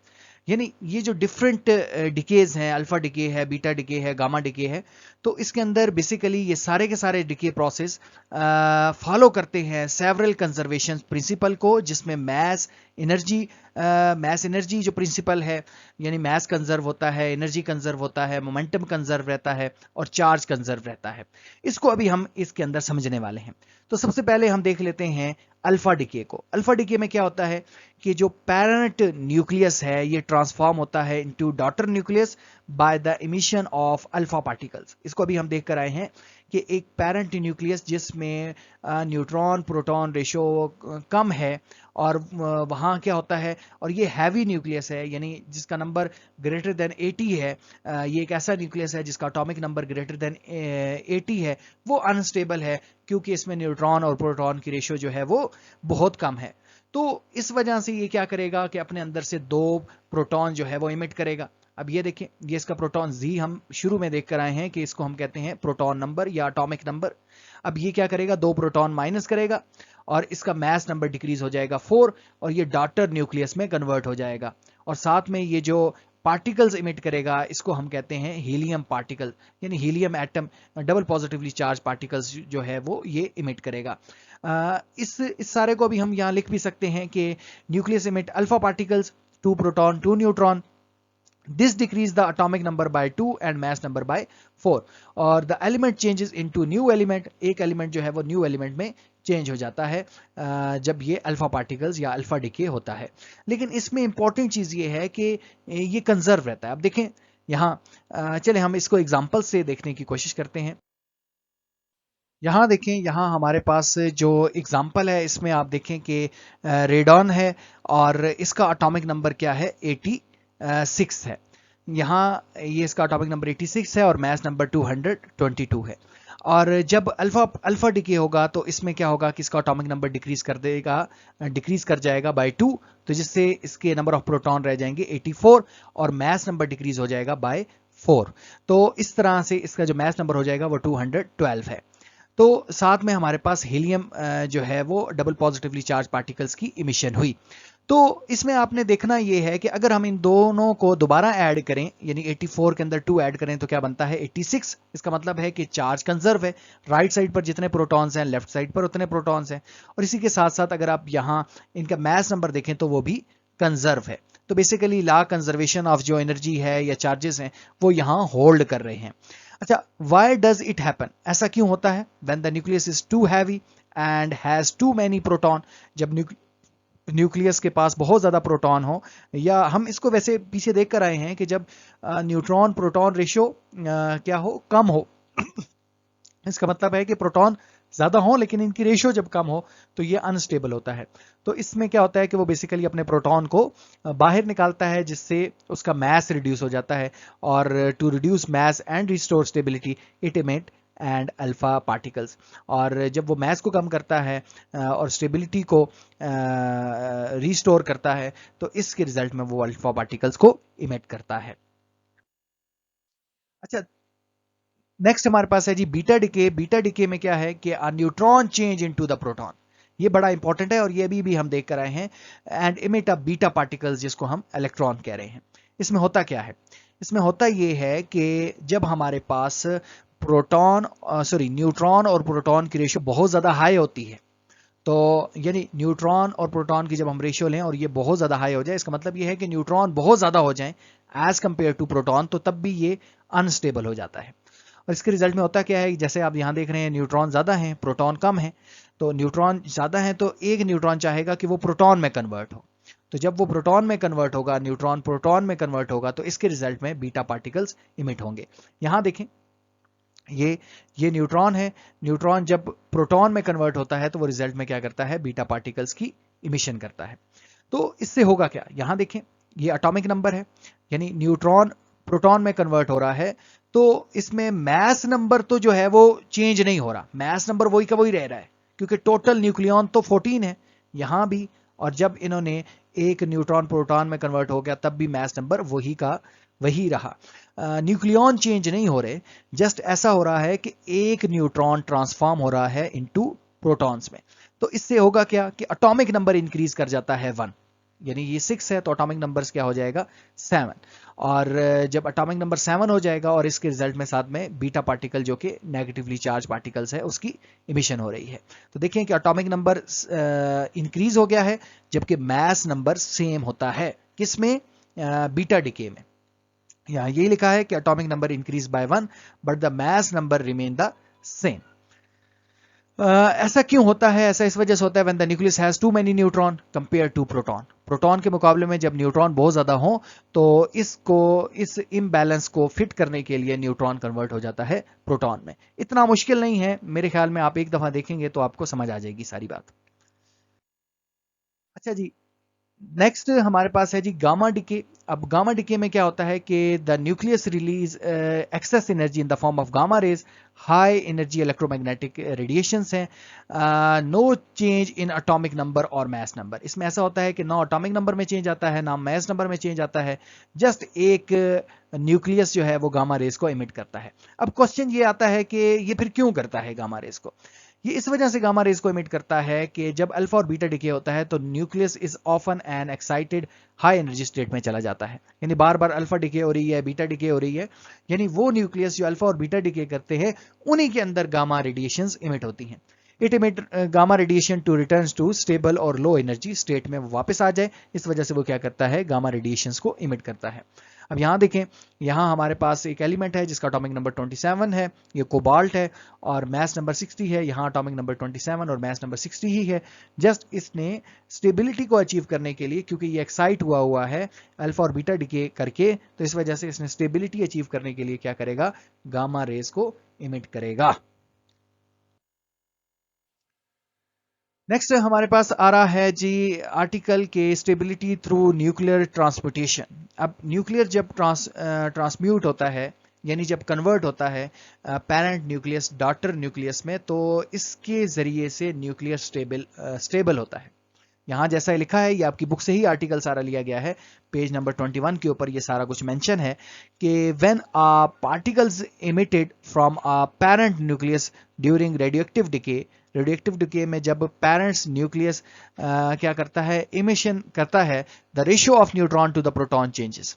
तो जो रेशियो होती है प्रोटॉन न्यूट्रॉन की वो चेंज हो जाती है, and the resulting daughter nucleus tend to become more stable. तो जो रिजल्ट में बनने वाला डॉटर न्यूक्लियस है वो ज्यादा जो है वो स्टेबल हो जाता है। This process of transforming one element into another is called nuclear transmutation. यानी न्यूक्लियर ट्रांसम्यूट हो गया है, न्यूक्लियर चेंज हो गया है मुकम्मल तौर पर, इसको न्यूक्लियर ट्रांसम्यूटेशन कहते हैं।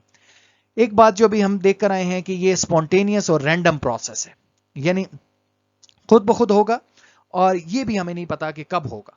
ये बड़ा इंटरेस्टिंग है कि हम ये नहीं पता लगा सकते कि न्यूक्लियर डिके कब होगा। इसी वजह से एक कॉन्सेप्ट आगे आ रहा है हाफ लाइफ का। अब वो हम देखने वाले हैं, लेकिन यहां देखें, govern by the inherent characteristics of atomic nuclei, the imbalance between the proton and neutron. अब ये होता क्यों है? क्योंकि इम्बैलेंस होता है बिटवीन प्रोटॉन और न्यूट्रॉन के दरमियान, along with the energy difference within the nucleus, और न्यूक्लियस के अंदर एनर्जी का डिफरेंस होता है। Drives this process without any external intervention, much like how a ball rolls down a hill due to gravity. यानी बिल्कुल ऐसे ही जिस तरह कोई बॉल पड़ी है और हिल्स के ऊपर, किसी पहाड़ के ऊपर पड़ी है और वो नीचे की तरफ फ्लो करती है due to gravity. But it is impossible to determine the precise moment when the specific unstable nucleus will decay. ये बड़ी इंपॉर्टेंट बात है कि ये पता लगाना बड़ा मुश्किल है कि कोई न्यूक्लियस कब डिके होगा। This uncertainty is governed by the principle of quantum mechanics, which incorporate element of probability। यानी जो probability के लिहाज से देखा जाता है इनको, लेकिन ये हमारा लेना देना इससे फिलहाल कुछ नहीं है।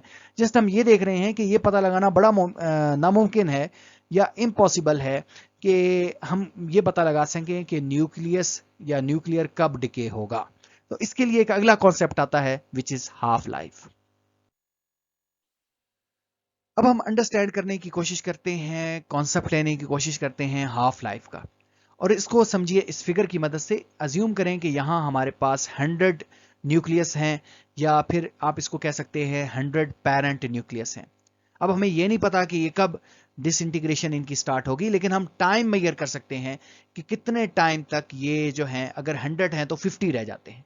तो जितने टाइम तक 100 पेरेंट न्यूक्लियस 50 पेरेंट न्यूक्लियस में, यानी 50 रह जाएंगे पीछे, डॉटर न्यूक्लियस में कन्वर्ट हो जाएंगे, उस टाइम को बोलेंगे हाफ लाइफ, क्योंकि इस दौरान ये आधे पार्टिकल जो हैं वो कन्वर्ट हो गए हैं डॉटर न्यूक्लियस में।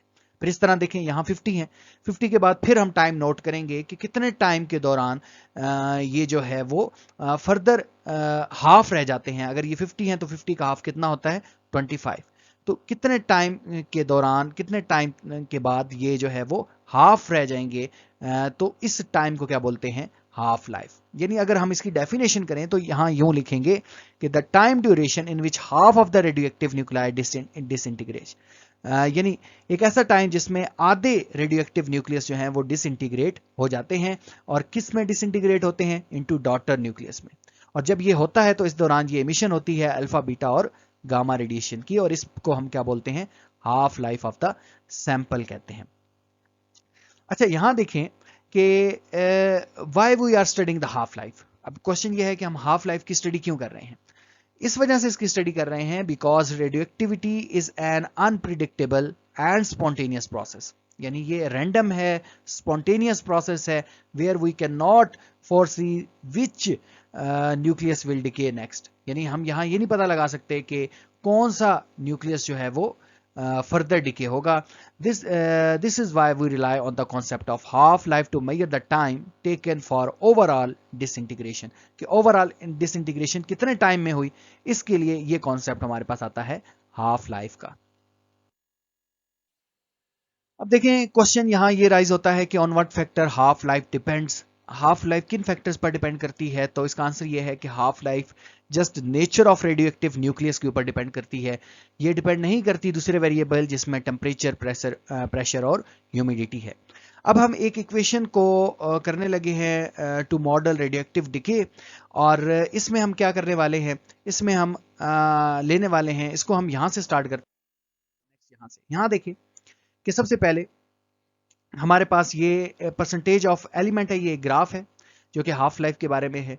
यहाँ वर्टिकल एक्सिस के ऊपर परसेंटेज डाली है सैंपल की, और हॉरिजॉन्टल एक्सिस के ऊपर हमने मेंशन किया है हाफ लाइफ को।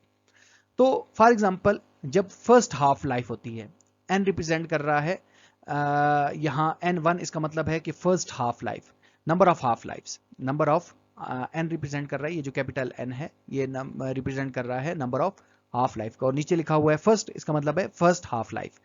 फर्स्ट हाफ लाइफ क्या है कि फर्स्ट हाफ लाइफ के बाद, यानी जब फर्स्ट हाफ लाइफ गुजरेगी यहाँ, तो क्या होगा कि जो पूरा हमारे पास एन नॉट है ये कितना रह जाएगा, अपना आधा रह जाएगा।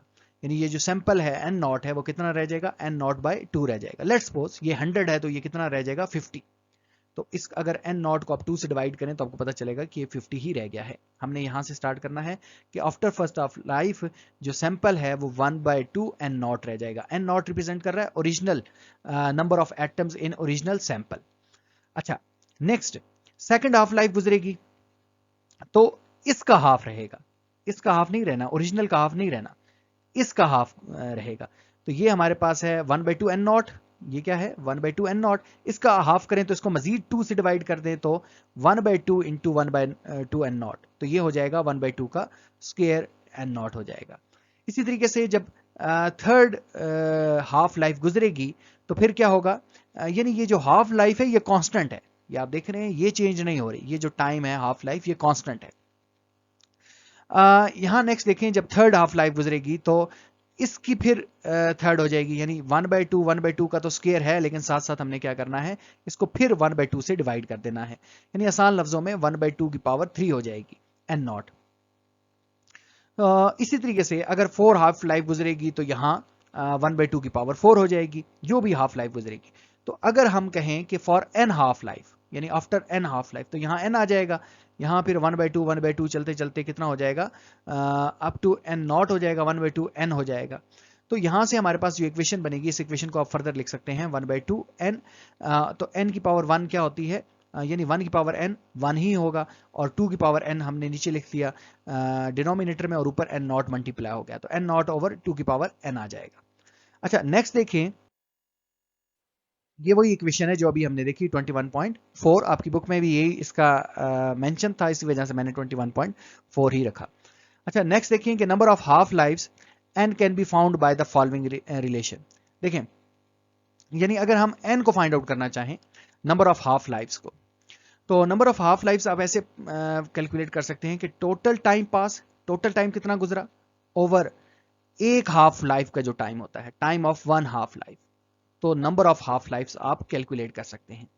ये कोई इतनी मुश्किल चीज नहीं है, आप इसको वैसे अपने ब्रेन में समझे तो आपको समझ आ जाएगा कि टोटल टाइम कितना गुजरा है। फॉर एग्जांपल टोटल टाइम जो है हमारे पास वो 10 ईयर गुजरे हैं, और एक हाफ लाइफ का टाइम कितना है, फॉर एग्जांपल एक हाफ लाइफ का जो टाइम है वो 1 ईयर है। तो इन दोनों को जब आप डिवाइड करते हैं तो आपके पास नंबर ऑफ हाफ लाइफ्स आ जाएंगी कि नंबर ऑफ हाफ लाइफ्स कितनी आएंगी, 10 आएंगी, यानी 10 हाफ लाइफ्स गुजरेंगी किसी एक सैंपल को मुकम्मल लिखे होने में। तो अभी हम ये देख रहे हैं कि नंबर ऑफ हाफ लाइफ्स, कितनी हाफ लाइफ्स गुजरेंगी, 1 आएगी, 2 आएंगी, 3 आएंगी।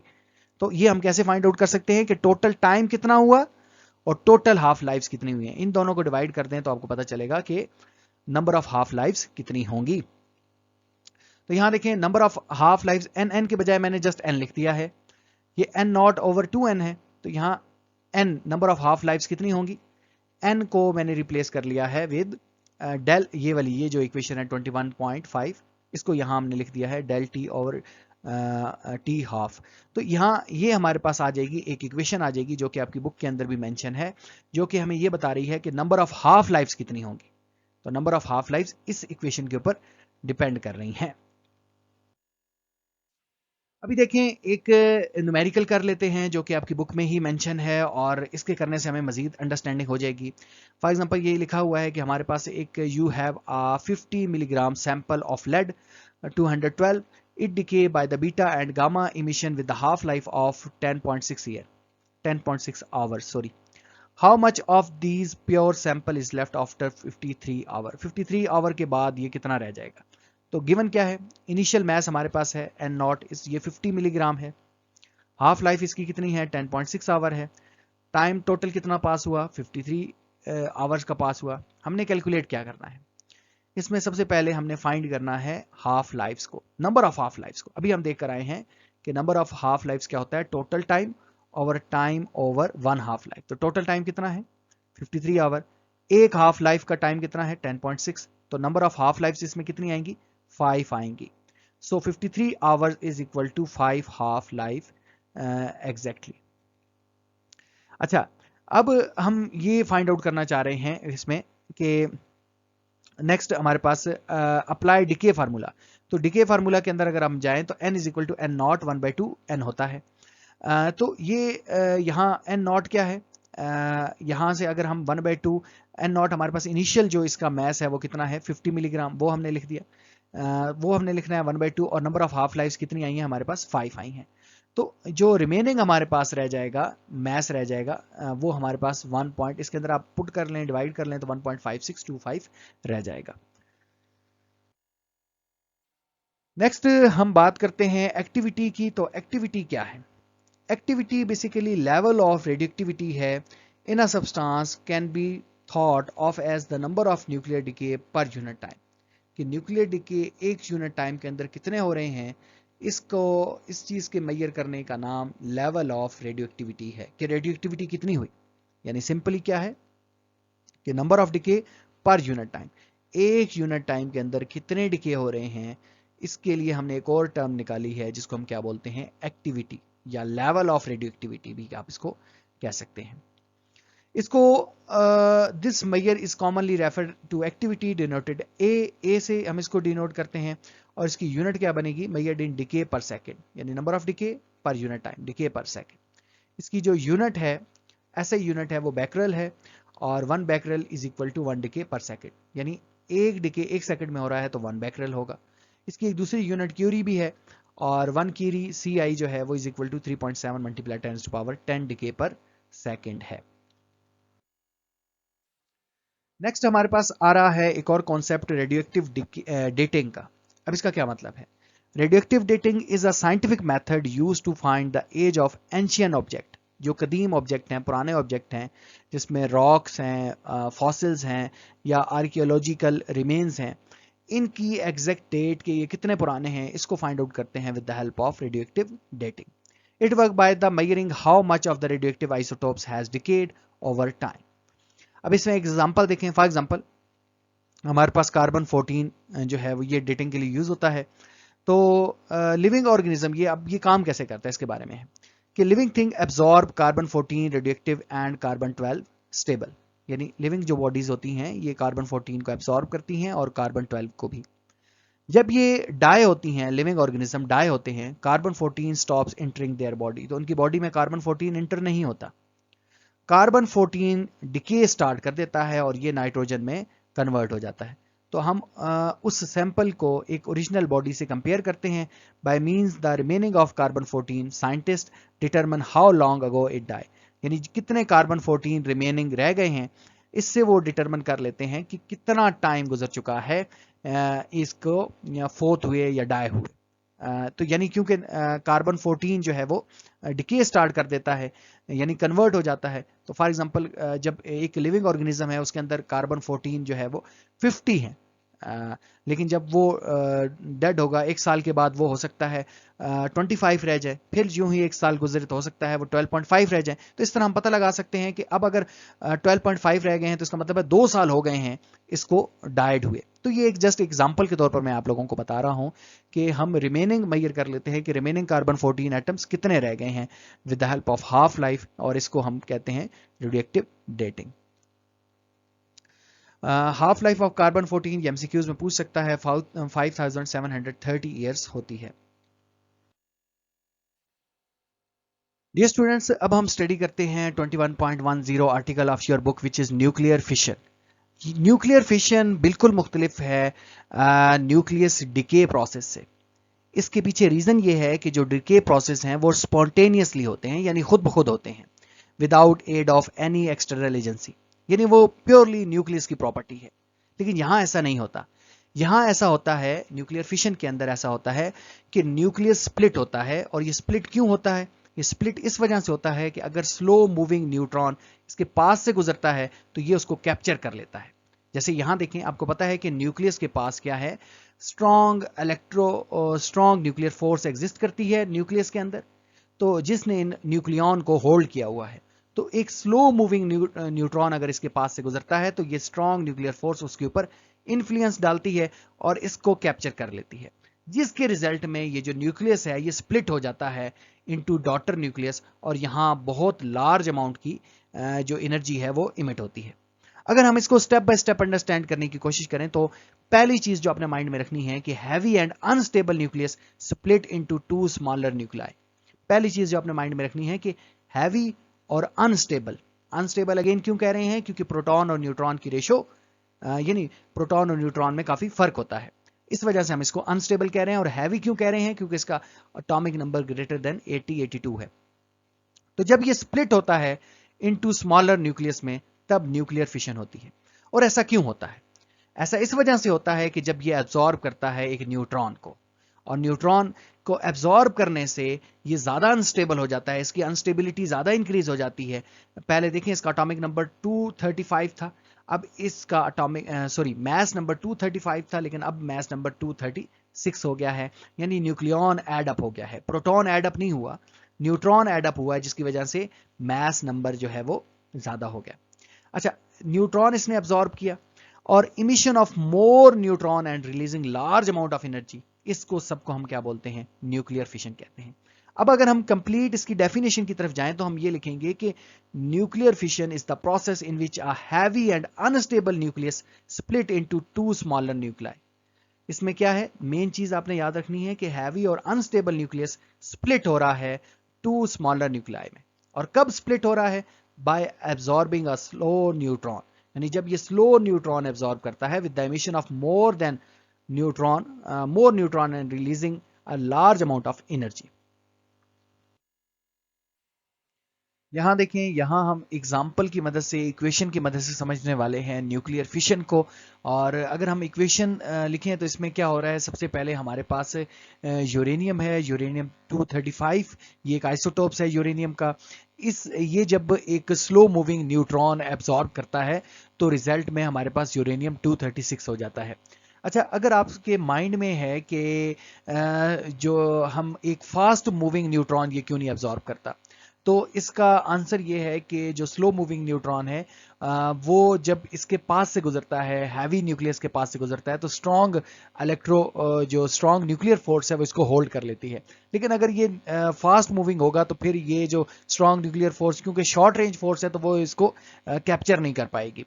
तो इसलिए क्या होगा कि स्लो मूविंग न्यूट्रॉन जब इसके अंदर ऐड अप होता है तो ये हमारे पास यूरेनियम 236 में कन्वर्ट हो जाएगा, क्योंकि इसका न्यूक्लियॉन नंबर इंक्रीज कर गया है। और साथ में जब ये हमारे पास एक इंटरमीडिएट स्टेट बनी है, अब ये हाईली अनस्टेबल हो गया है, 235 से 236 हो गया है, तो ये ब्रेक हो जाएगा, ये स्प्लिट हो जाएगा इनटू बेरियम एंड क्रिप्टॉन। अब बेरियम जो है वो 141 है और क्रिप्टॉन जो है वो 92 है। ये इसका मैस नंबर है। तो और इसके साथ साथ हमारे पास क्या हो रहा है कि 3 न्यूट्रॉन्स निकल कर जा रहे हैं और साथ में लॉट ऑफ एनर्जी। तो अगर हम इसको सिंबॉलिक फॉर्म में लिखें तो ये अगेन हमारे पास यूरेनियम है, यूरेनियम के अंदर न्यूट्रॉन जब एड अप होगा स्लो मूविंग न्यूट्रॉन, तो इससे इसका मैस नंबर इंक्रीज कर जाएगा, जिसकी वजह से ये हाईली अनस्टेबल हो जाएगा। और फिर ये स्प्लिट हो जाएगा into other two daughter nucleus which is barium and krypton. तो बेरियम और क्रिप्टॉन में ये रिड्यूस हो जाएगा, डिवाइड हो जाएगा, स्प्लिट हो जाएगा। इसी को बेसिकली हमने क्या कहा है? Nuclear fission. और रिजल्ट में हमारे पास ये फर्दर न्यूट्रॉन की एमिशन होगी। ये जो न्यूट्रॉन है ये फर्दर जो है, क्योंकि किसी भी चीज, कोई भी मैटर है तो वो मल्टीपल्स एटम से मिलकर बना है, उसमें कोई एक एटम नहीं है, मल्टीपल्स एटम्स हैं और मल्टीपल एटम के अंदर मल्टीपल न्यूक्लियस है। तो ये जो न्यूट्रॉन है ये फर्दर एटम के न्यूक्लियस को क्या करेंगे? उनके साथ कोलाइड होंगे और उनमें से भी क्या करवाएंगे? उनको सप्लीशन करेंगे, और इस तरह ये प्रोसेस कंटिन्यू रहेगा और जिसके रिजल्ट में बहुत ज्यादा एनर्जी प्रोड्यूस हो जाएगी। नेक्स्ट इसमें एक और कॉन्सेप्ट आ रहा है मैस डिफेक्ट का। अब ये मैस डिफेक्ट क्या है? इसको समझिए इस एग्जांपल से कि अगर हम इनका पहले मैस लें, यानी बिफोर सप्लीशन, बिफोर फिशन, तो न्यूट्रॉन और इस पूरे मैस का पहले मैस लें और आफ्टर इमिशन या आफ्टर फिशन आप इनका दोबारा मैस लें, तो आप देखेंगे कि ये वाला जो फिशन के बाद जो मैस आया है ये थोड़ा लेस आया है as compare to mass before fission. यानी इसका लेट्स सपोज, मैं वैसे एग्जांपल के लिए बता रहा हूं, समझाने के लिए बता रहा हूं, ऐसा पॉसिबल नहीं है। लेट्स सपोज इसका 10 ग्राम यहां मैस था, लेकिन जो ही फिशन प्रोसेस हुआ और उसके बाद इसका जो मैस आया वो 9 ग्राम आ गया। इसका मतलब है कि फिशन के बाद मैस जो है वो कंजर्व नहीं रहा। तो ऐसी बात नहीं है, बल्कि ये जो मैस है ये कन्वर्ट हो गया है इनटू एनर्जी में, यानी मैस एनर्जी में कन्वर्ट हो गया है। और ये हमें बताया था आइंस्टाइन की ये जो इक्वेशन है, E is equal to mc², यानी मैस और एनर्जी आपस में कन्वर्टेबल है, इंटर कन्वर्टेबल है, यानी मैस कन्वर्ट हो जाता है एनर्जी में। तो यहाँ क्या हुआ, यहाँ ऐसा ही हुआ कि मैस जब एनर्जी में कन्वर्ट हो गया, इसके रिजल्ट में हमारे पास जो फाइनल मैस आया आफ्टर फिशिंग मैस आया वो लेस आया बिफोर फिशिंग मैस से।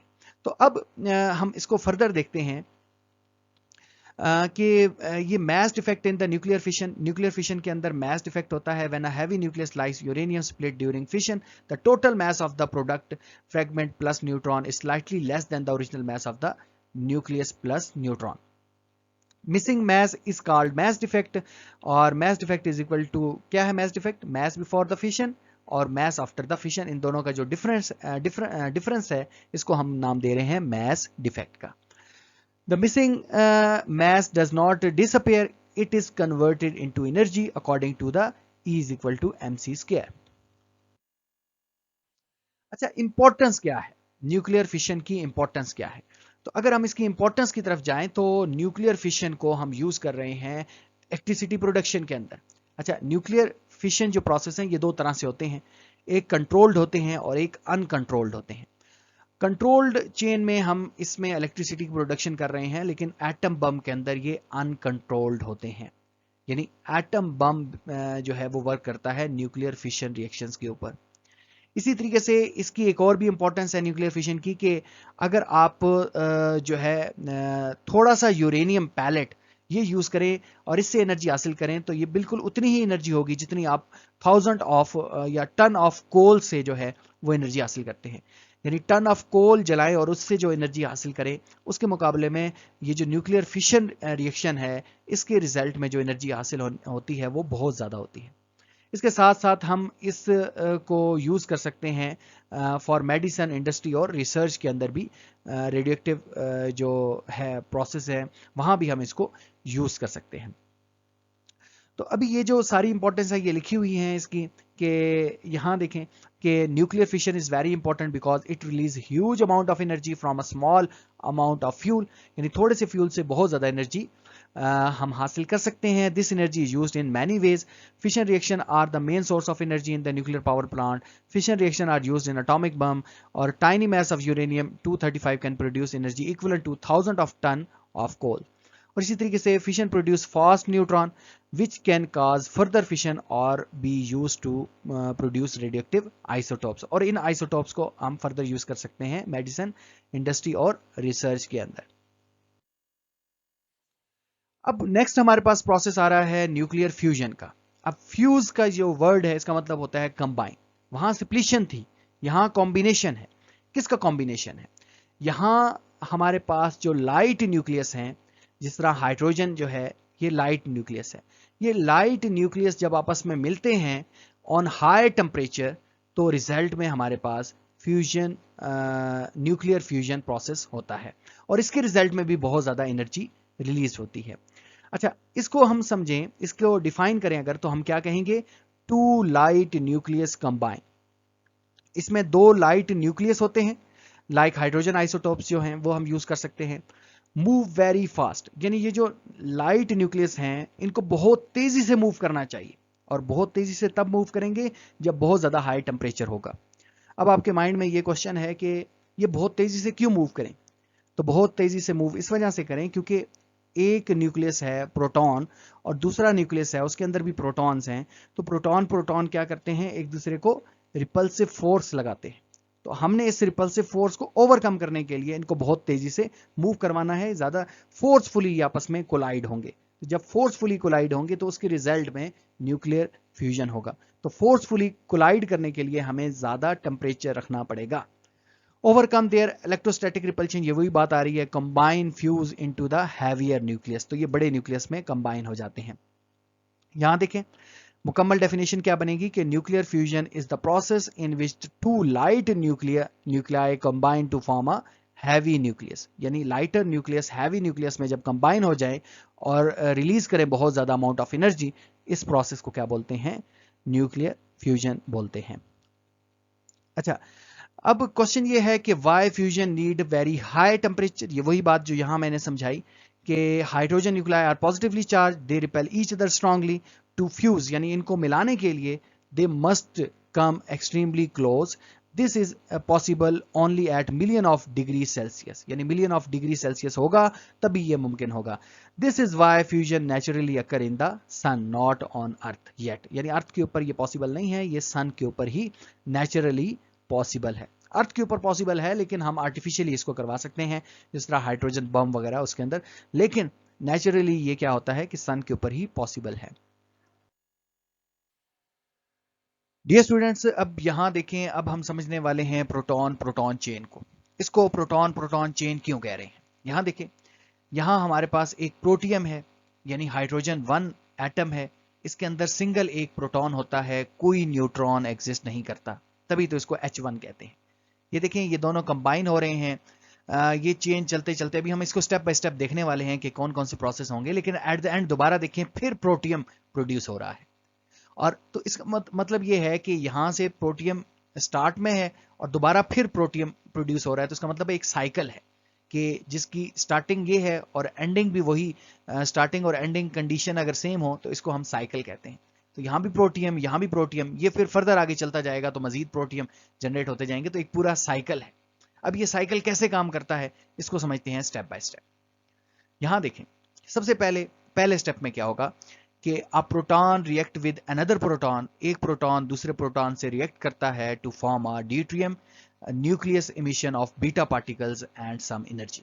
यानी एक प्रोटॉन दूसरे प्रोटॉन से जब रिएक्ट करता है तो रिजल्ट में हमारे पास एक ड्यूट्रियम पार्टिकल बनता है और साथ में बीटा पार्टिकल्स की इमिशन होती है.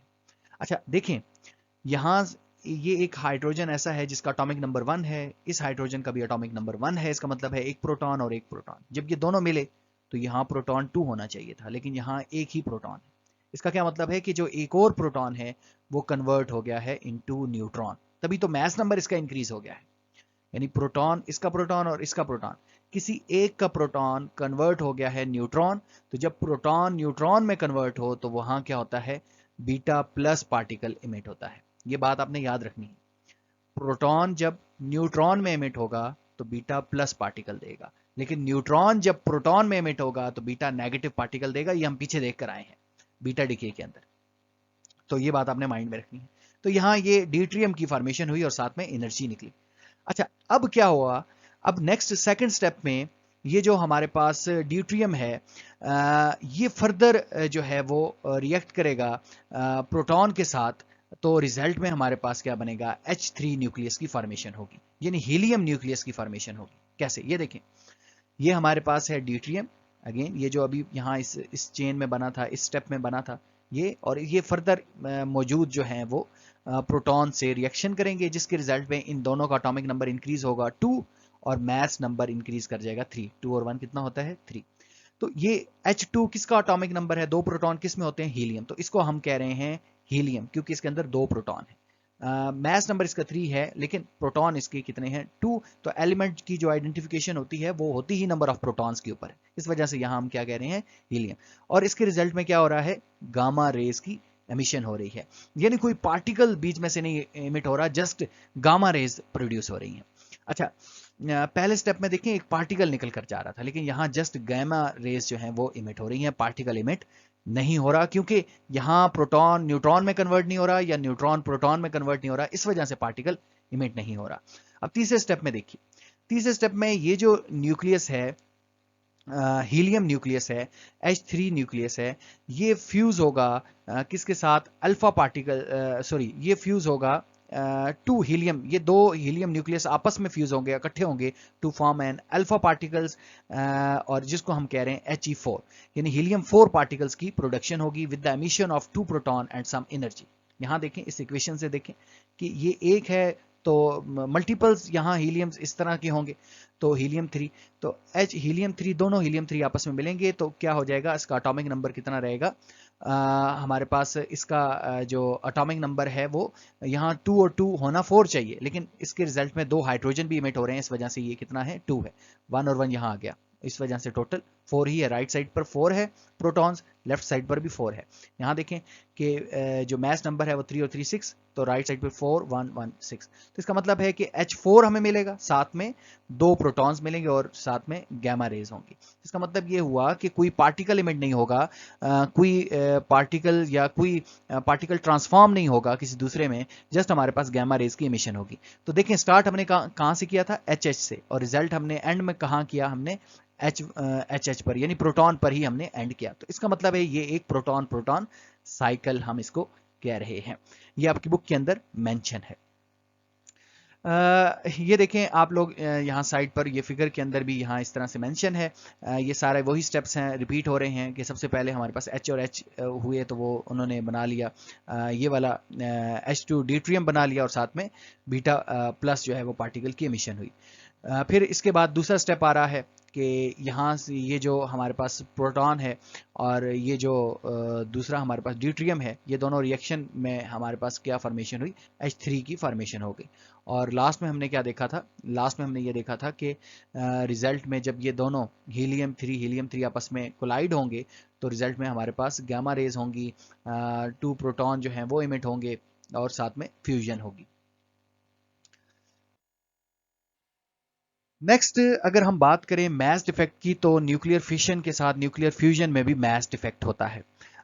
देखें कि मास डिफेक्ट क्या है, अभी हम देख कर आए हैं कि बिफोर ये जब रिएक्शन और आफ्टर रिएक्शन अगर मास सेम ना हो तो इसको बोलते हैं मास डिफेक्ट बोलते हैं। यहाँ देखें ये दोनों कंबाइन हो रहे हैं और कॉम्बिनेशन के बाद हमारे पास एनर्जी निकल रही है, लेकिन यहाँ ये देखा है कि जब ये दोनों कंबाइन होते हैं तो इनका मैस उतना नहीं होता जितना बिफोर जो है इनकी कॉम्बिनेशन मैस होता है। इन दोनों का मैस आप लें और आफ्टर कॉम्बिनेशन ये जो एक चीज बन गई है इसका मैस आप लें तो ये उतना मैस नहीं होगा जितना इनका पहले मैस था, तो इसी को बोलते हैं मैस डिफेक्ट। इसमें ये है कि जो फ्यूजन में मैस डिफेक्ट है ये लार्जर है एज कंपेयर टू फिशन, क्योंकि इसमें लार्ज अमाउंट ऑफ एनर्जी जो है वो रिलीज होती है as compare to fission. Fusion में ज्यादा एनर्जी रिलीज होती है, इस वजह से इसका लार्जर मैस डिफेक्ट है। यानी बेसिकली जो मैस है वो कन्वर्ट हो जाता है एनर्जी में अकॉर्डिंग टू EMC स्क्वायर। जो मैस एनर्जी का फार्मूला है according to E is equal to MC square, इसके अकॉर्डिंग जो मैस है वो कन्वर्ट हो जाता है एनर्जी में, जिसकी वजह से ज्यादा मैस डिफेक्ट देखने को मिलता है। जी नेक्स्ट अगर हम समरी टेबल की बात करें और देखें कि क्या डिफरेंस है बिटवीन फ्यूजन एंड फिशन में, तो दोनों जो प्रोसेसेस हैं, पहले प्रोसेस की बात करें तो फ्यूजन में क्या होता है, लाइट न्यूक्लियस कंबाइन होते हैं। जो लाइट न्यूक्लियस हैं वो ही क्यों कंबाइन होते हैं, अगर आपके माइंड में है तो उसका आंसर ये है कि बेसिकली हमने न्यूक्लियस को के दरमियान जो रिपल्सिव फोर्स है उसको ओवरकम करना है। और अगर क्योंकि छोटे जो न्यूक्लियस होंगे तो उनमें रिपल्सिव फोर्स कम होगी, जैसे हाइड्रोजन है एक ही प्रोटॉन है, दूसरा हाइड्रोजन उसमें भी एक प्रोटॉन है, तो रिपल्सिव फोर्स कम है। लेकिन जो जो न्यूक्लियस बड़े होते जाते हैं, हैवी होते जाते हैं, तो इनकी रिपल्सिव फोर्सेस ज़्यादा हो जाती है, तो वहाँ फ्यूजन करवाना बहुत ज़्यादा मुश्किल हो जाएगा। तो लाइट न्यूक्लियस के अंदर फ्यूजन होती है और फिशन कहाँ होती है, हैवी न्यूक्लियस के अंदर होती है, और हैवी न्यूक्लियस जब स्प्लिट होते हैं तब हमारे पास फिशन होती है। अच्छा एनर्जी आउटपुट की बात करें तो फ्यूजन की वेरी हाई एनर्जी है। अब क्वेश्चन आपसे कोई पूछे कि फ्यूजन में ज़्यादा एनर्जी क्यों होती है, क्योंकि इसमें मैस डिफेक्ट ज़्यादा होता है, तो ज़्यादा मैस डिफेक्ट होता है तो ज़्यादा मैस कन्वर्ट होता है according to Einstein mass energy conversion E is equal to MC square. और फिशन में जो है वो एनर्जी हाई होती है, लेकिन फ्यूजन में इसकी कंपेयर ज़्यादा हाई होती है। वेस्ट की बात करें तो इसमें लो वेस्ट होता है, हाई रेडिएक्टिव वेस्ट होता है। कंडीशन की बात करें तो इसमें वेरी हाई टेम्परेचर और प्रेशर कंडीशन रिक्वायर्ड है, सिर्फ एक ही कंडीशन है कि टेम्परेचर और प्रेशर ये बहुत ज़्यादा हाई हो। और इसमें कंडीशन ये रिक्वायर्ड है कि स्लो न्यूट्रॉन चाहिए फिशन के लिए। यानी ये आप देखें कि फ्यूजन और फिशन दोनों रेडियोएक्टिव डिके से बिल्कुल डिफरेंट हैं, क्योंकि ये स्पॉन्टेनियसली वो जो थे वो स्पॉन्टेनियसली होते हैं और ये स्पॉन्टेनियसली नहीं होते, खुद ब खुद नहीं होते, इनको करवाना पड़ता है, तो इनके लिए कंडीशन रिक्वायर्ड है। अगर नेचुरली कहाँ होते हैं, सन और स्टार्स के ऊपर होते हैं, ये सन और स्टार्स के ऊपर रेयरली हो सकते हैं। चेन रिएक्शन, तो ये चेन रिएक्शंस नहीं है। याद रहे कि जो फिशन रिएक्शन है वो चेन रिएक्शन है। चेन रिएक्शन इस वजह से है क्योंकि इसमें एक जब हमारे पास जब न्यूक्लियस स्प्लिट होता है, हैवी न्यूक्लियस जब स्प्लिट होता है तो उसके अंदर से फर्दर न्यूट्रॉन निकलते हैं जो फर्दर रिएक्शन को आगे प्रोसीड करते हैं। लेकिन इसमें ऐसा नहीं होता। इसमें जब दो हाइड्रोजन हाइड्रोजन मिलते हैं तो उनके मिलने के बाद जो एक एटम बनता है, जो एक न्यूक्लियस बनता है, वो फर्दर आगे इसको कंटिन्यू नहीं करता। इस वजह से ये चेन रिएक्शन नहीं है। वैसे एक प्रोटॉन और दूसरे प्रोटॉन को हमने चेन रिएक्शन कहा था, लेकिन उसके लिए एक्सटर्नल एजेंसी की जरूरत पड़ती है, यानी कोई और प्रोटॉन चाहिए। एक ही प्रोटॉन अपने अंदर से फर्दर रिएक्शन खुद कंटिन्यू नहीं करता। इस वजह से फ्यूजन जो है वो चेन रिएक्शन नहीं है, फिशन चेन रिएक्शन है। तो डियर स्टूडेंट्स, आई होप कि आप लोगों को इन चीज़ों की कुछ थोड़ी बहुत समझ आई होगी। अगर फिर भी समझ नहीं आई तो कमेंट सेक्शन में लाजमी बताइए। मैं इंशाल्लाह इसको फर्दर, आपको किसी चीज़ की समझ नहीं आई तो क्वेश्चन कीजिए और बताइए, और इंशाल्लाह मैं इसको मज़ीद इलाबरेट करूँगा। अच्छा, ऐसा है कि अब हमारे जो थ्योरी की हद तक जो चैप्टर्स हैं वो कवर हो गए हैं। एक लेक्चर इसका रह गया है जिसमें हमने न्यूमेरिकल्स और शॉर्ट क्वेश्चन को कवर करना है। उसके बाद हम इंशाल्लाह फिर जो है इसके ऊपर एक लेक्चर बनाएंगे जिसमें हम इंपॉर्टेंट टॉपिक्स का बताएंगे आप लोगों को कि कौन से इंपॉर्टेंट टॉपिक्स हैं पूरी फिजिक्स की बुक के अंदर से जिनको आपने प्रिपेयर करना है। फिर उसके बाद नेक्स्ट एग्जाम से पहले इंशाल्लाह हम एक और वीडियो बनाएंगे जिसमें जस्ट इंपॉर्टेंट क्वेश्चंस और इंपॉर्टेंट न्यूमेरिकल्स को डिस्कस करेंगे, और पेपर के बिल्कुल नज़दीक जाकर इंशाल्लाह फिर हम एक गेस्ट पेपर भी अपलोड करेंगे। साथ साथ एमसीक्यूज़ की तैयारी के लिए भी मैं एक काम कर रहा हूँ जिसमें पूरी बुक के एक ही वीडियो के अंदर एमसीक्यूज़ जो है वो मैं प्रिपेयर कर रहा हूँ, और होपफुली वो भी जल्द विद इन 1 और 2 वीक जो है वो अपलोड हो जाएगी। और इसके साथ फिर बिल्कुल एग्जाम के नज़दीक जाकर हम एमसीक्यूज़ की भी प्रिपरेशन करेंगे, ना सिर्फ एक्सरसाइज के एमसीक्यूज़ बल्कि उनके अलावा भी एमसीक्यूज़। तो आप लोगों ने बहुत अच्छे से चीज़ों को समझना है। जितना ज़्यादा आप समझेंगे, जितना ज़्यादा अच्छा कॉन्सेप्ट लेंगे, उतना अच्छा ही आप पेपर डिलीवर करेंगे। अपना बहुत ख्याल रखिएगा। मिलेंगे न्यू वीडियो लेक्चर के साथ, तब तक के लिए अल्लाह हाफिज़।